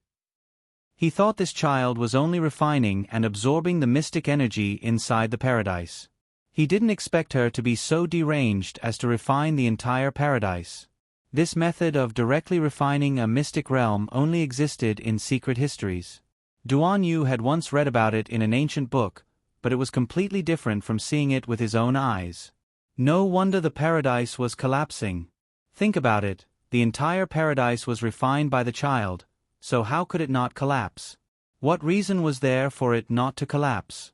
The child looked back at Duan Yu with an "I don't know" and "I didn't do it" expression, leaving him speechless. This child couldn't be the incarnation of some old monster, right? The paradise's been refined.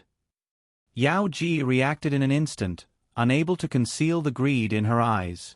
She grabbed the bead in the child's hand with one hand and struck the child's chest with the other. Aber took a step back. His face was tense as he raised his black ferrule to block the attack. Boom! White mystic light scattered in all directions. Aber forcefully suppressed his surging qi and blood and looked coldly at the shocked Yao Ji. This time, Yao Ji used the full strength of a level 7 mystic cultivator, but she still couldn't harm the child in the slightest. Yao Ji was shocked, and a shadow was cast over her heart. What are you waiting for? Hurry and untie them. Duan Yu extended his bound hands to the child. This rope was quite interesting. No matter how hard the person who was tied up struggled, it was useless. However, an outsider only needed to gently pull at the knob to smoothly untie the rope. Aber glanced at the young man and did not make things difficult for him. He pulled the rope from his hand and stuffed it into his pocket for his own use. As soon as Duan Yu regained his freedom, he took out a handful of nails and casually scattered them. Yao Ji spun around and retreated, her eyes furious. Just as she was about to regain her balance, a shadow suddenly swept past her like a black gale. Its 5 fingers formed a claw that was as pale as 5 chicken bones as it grabbed at Aber's shoulder. Yao Ji's expression changed drastically, and she angrily shouted, "Ghost Saber, you dare to snatch in broad daylight!" At the same time, Duan Yu reflexively jumped forward. Perhaps he was also a bit dumbfounded. Why did he rush out at this critical moment to shield the D*MN child and meet the Ghost Saber's claw head-on? Crack!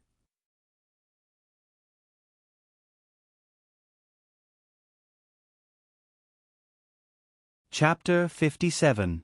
The poor youth's left shoulder bone was severely fractured by this black shadow's claw. Fine, adding insult to injury was his own doing. Duan Yu was still dumbfounded. He truly could not understand why his blood rushed to his head and he used his body to shield this stoic child. Especially when he turned around and saw the child's expressionless face, he chuckled. Qiao Mu's eyes flickered, and she took a step back. Only then did she clearly see the attacker. It was a middle-aged man dressed in black with a short beard. His small eyes emitted a vicious glint as he stared straight at the round bead in her hand. "Hand over the heart of paradise, and I'll spare your life, child," the middle-aged man in black coldly said with downcast eyes with one hand behind his back. Aber's lips curled up, and she abruptly tightened her grip on the bead. She raised a small hand, and a pure white mystic energy light emitted from her palm and tightly wrapped around the bead. The child's stupefied expression, coupled with that pair of ferocious eyes, instantly made people's hearts tremble.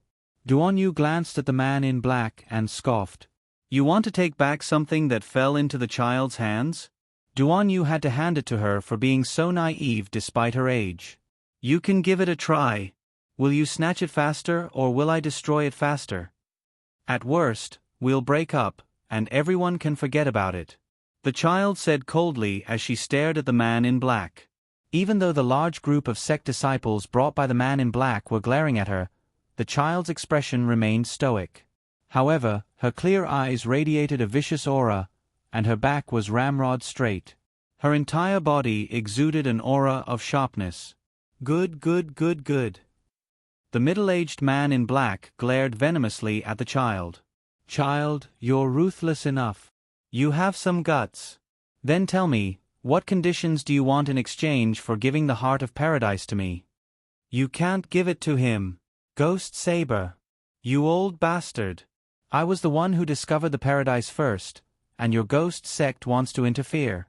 Don't even think about it. Humph. The treasure is here, so we'll rely on our own abilities. Yao Ji, although the treasure is good, don't put the cart before the horse and lose your life for some good stuff. You have to think carefully about whether it's worth it or not. Ghost Blade. Yao Ji was so angry that her eyeballs were about to pop out of their sockets. She was currently in a disadvantageous situation, and the number of subordinates she had was obviously less than half of Ghost Sect's. In addition, her own cultivation was not as high as Ghost Saber's, so she could only watch anxiously from the side. The child's bright eyes shone like pearls, 2 stars in the sky. Her gaze coldly fell on the group of greedy faces in front of her. Suddenly, she raised a small hand and directly threw the pearl into her mouth in front of everyone, swallowing it with a gulp. Duan Yu was dumbstruck as he watched from the side. This child seemed to be even more savage than he had imagined. On the other hand, Gue Dao, Yao Ji, and the others were caught off guard as well. When they finally reacted, their faces had turned green and distorted. Gue Dao pulled out the ghost head blade from his waist. He was so angry that he laughed and was about to attack. Abba covered his abdomen with one hand and said coldly, "Do it. Do it. Do you believe that I'll immediately self-detonate and leave you with nothing? Not only will you not obtain the treasure, but you'll also have to die here with me. All of you will die here with me." Everyone looked at her, flabbergasted. Duan Yu felt that the child's actions really refreshed his normal worldview again and again. Was she still a child? Huh? Was this level of savagery normal?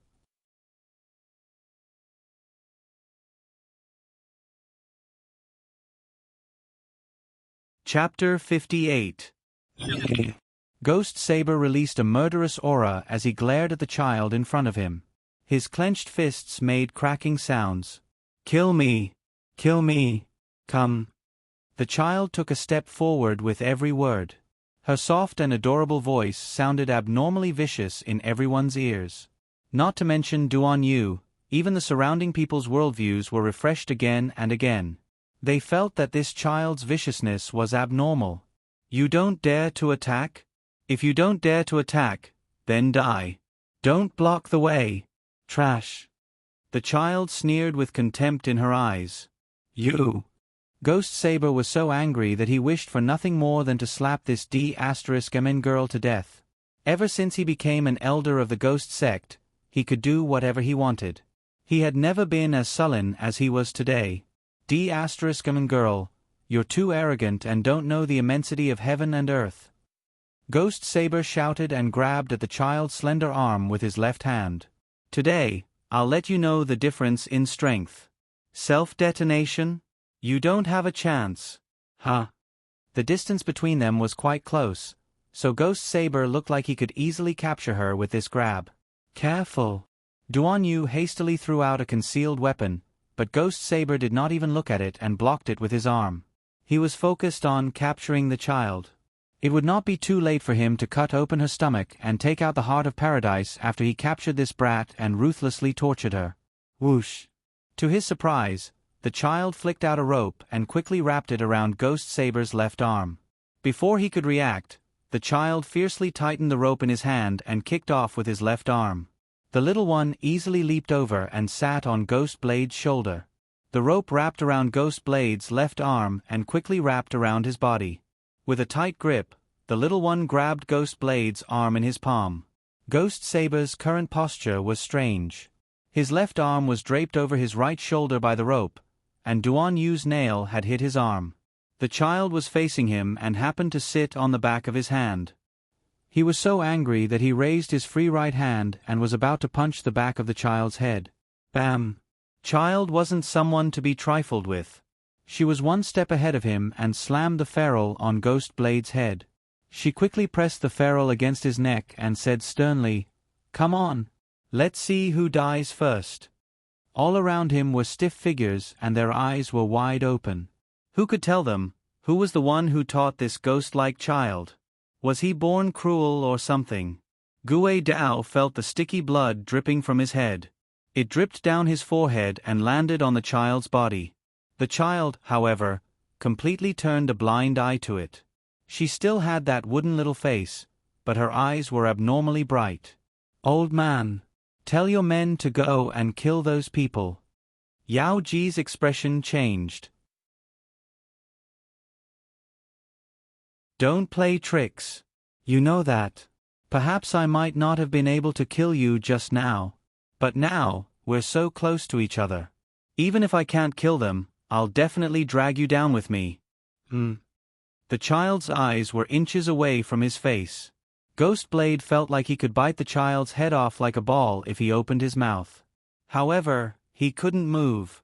Only now did he realize that the child's seemingly suicidal approach to him was actually a preemptive strike. The D*MN girl's intelligence was simply not proportional to her appearance. Especially when she was right in front of him. Her eyebrows were bewitchingly raised as she leaned close to his face and whispered, "Have you died before? Do you know what death feels like?" For some reason, Ghost Saber felt chills all over his body, and a chill slowly crept up from the bottom of his heart. How was this pair of eyes like a living person's?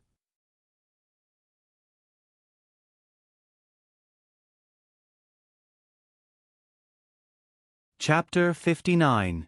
Heh. Ghost Blade's pupils dilated as he looked at the little girl in front of him.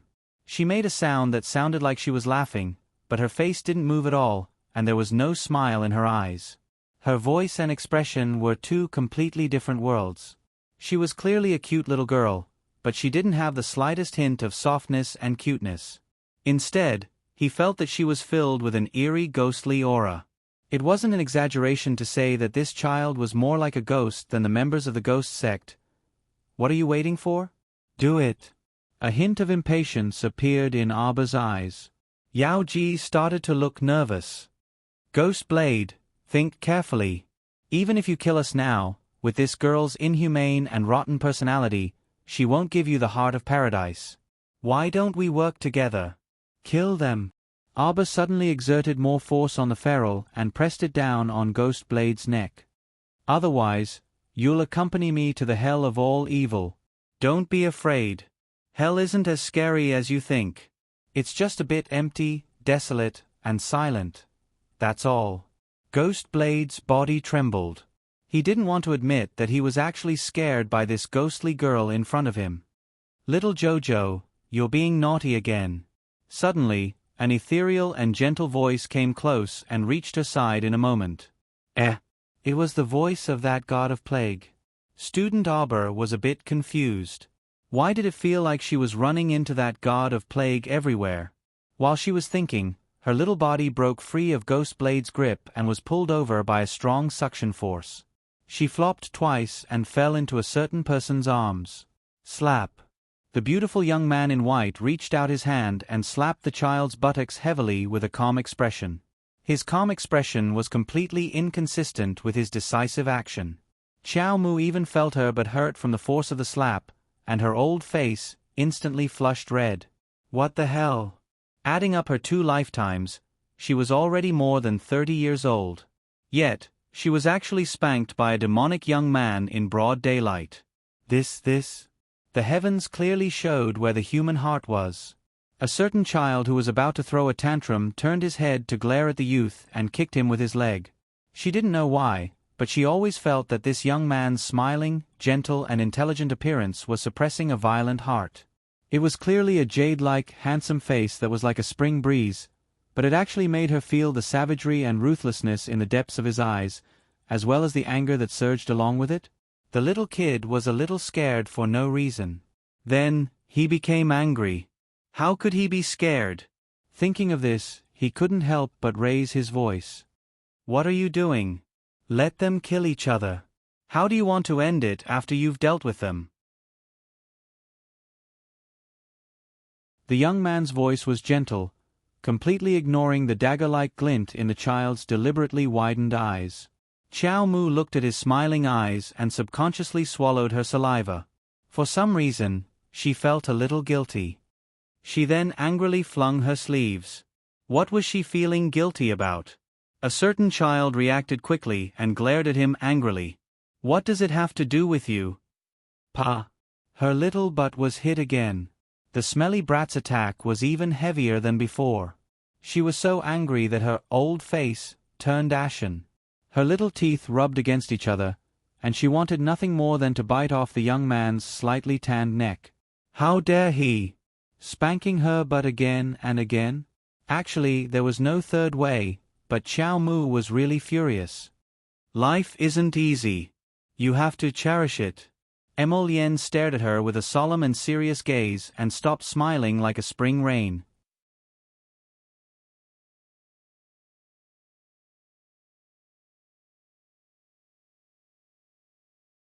Chapter 60. He really couldn't understand how a child could be so ruthless and completely disregard her own life in such a desperate situation. Especially when he heard her soft voice murmur, "Hell isn't as scary as you think. It's just a bit empty, desolate, and silent." He didn't know how to feel. What kind of courage and willpower did one need to truly disregard life and death? She was still so young. What exactly had happened to her that made her so indifferent to life and death? As for Auber, how are you going to deal with them after you deal with them? In fact, she also knew that today's situation was almost a hopeless situation with no chance of survival. Her chances of winning were very small. If she made a mistake, she would die without a burial ground. Of course, she didn't plan to self-destruct. What she did before could only buy her some time. She wasn't afraid of death at all. She was just a bit unwilling. Of course, she didn't reincarnate to seek death. She wanted to live well. However, in that situation just now, even if she obediently handed over the heart of paradise, would this group of greedy people really let a child like her go? She was prepared to die, but if she took a gamble, she might still have a chance to live. At this moment, hearing this kid whisper in her ear, "Life isn't easy. You have to cherish it." Her heart couldn't help but tremble slightly. Although she knew this kid was worried about her, after being hit twice in a row where she shouldn't have been hit, the child's old face really couldn't swallow it. The child snorted and kicked him a few times.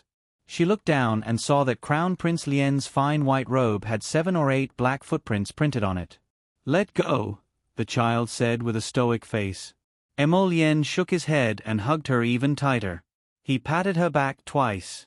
"That won't do. It's dangerous right now. I'll put you down after we've dealt with these people, okay?" Although Crown Prince Lien asked, "Okay," his movements didn't seem to relax at all. He clearly didn't intend to let go. That, "okay," was just a casual question. The child was so angry. She had spoken so much to that whatever blade from the ghost sect. Now that she thought about it, she felt as if she had used up all her energy. She really didn't have any desire to speak, so she simply glared at Crown Prince Lien and shut her mouth. "Didn't I say that you can look for me any time if you need anything in the future? Remember to call me next time. For example, in such a dangerous situation. Isn't it just right to call me? Don't worry, we can get rid of these annoying fellows in minutes." Xiao Mu really didn't want to ridicule him anymore. "Do you think you're a Xian beast that can run out and fight as soon as you're summoned?" Moreover, everyone knew that only mystic cultivators above level 10 had the chance to contract with mystic beasts, okay?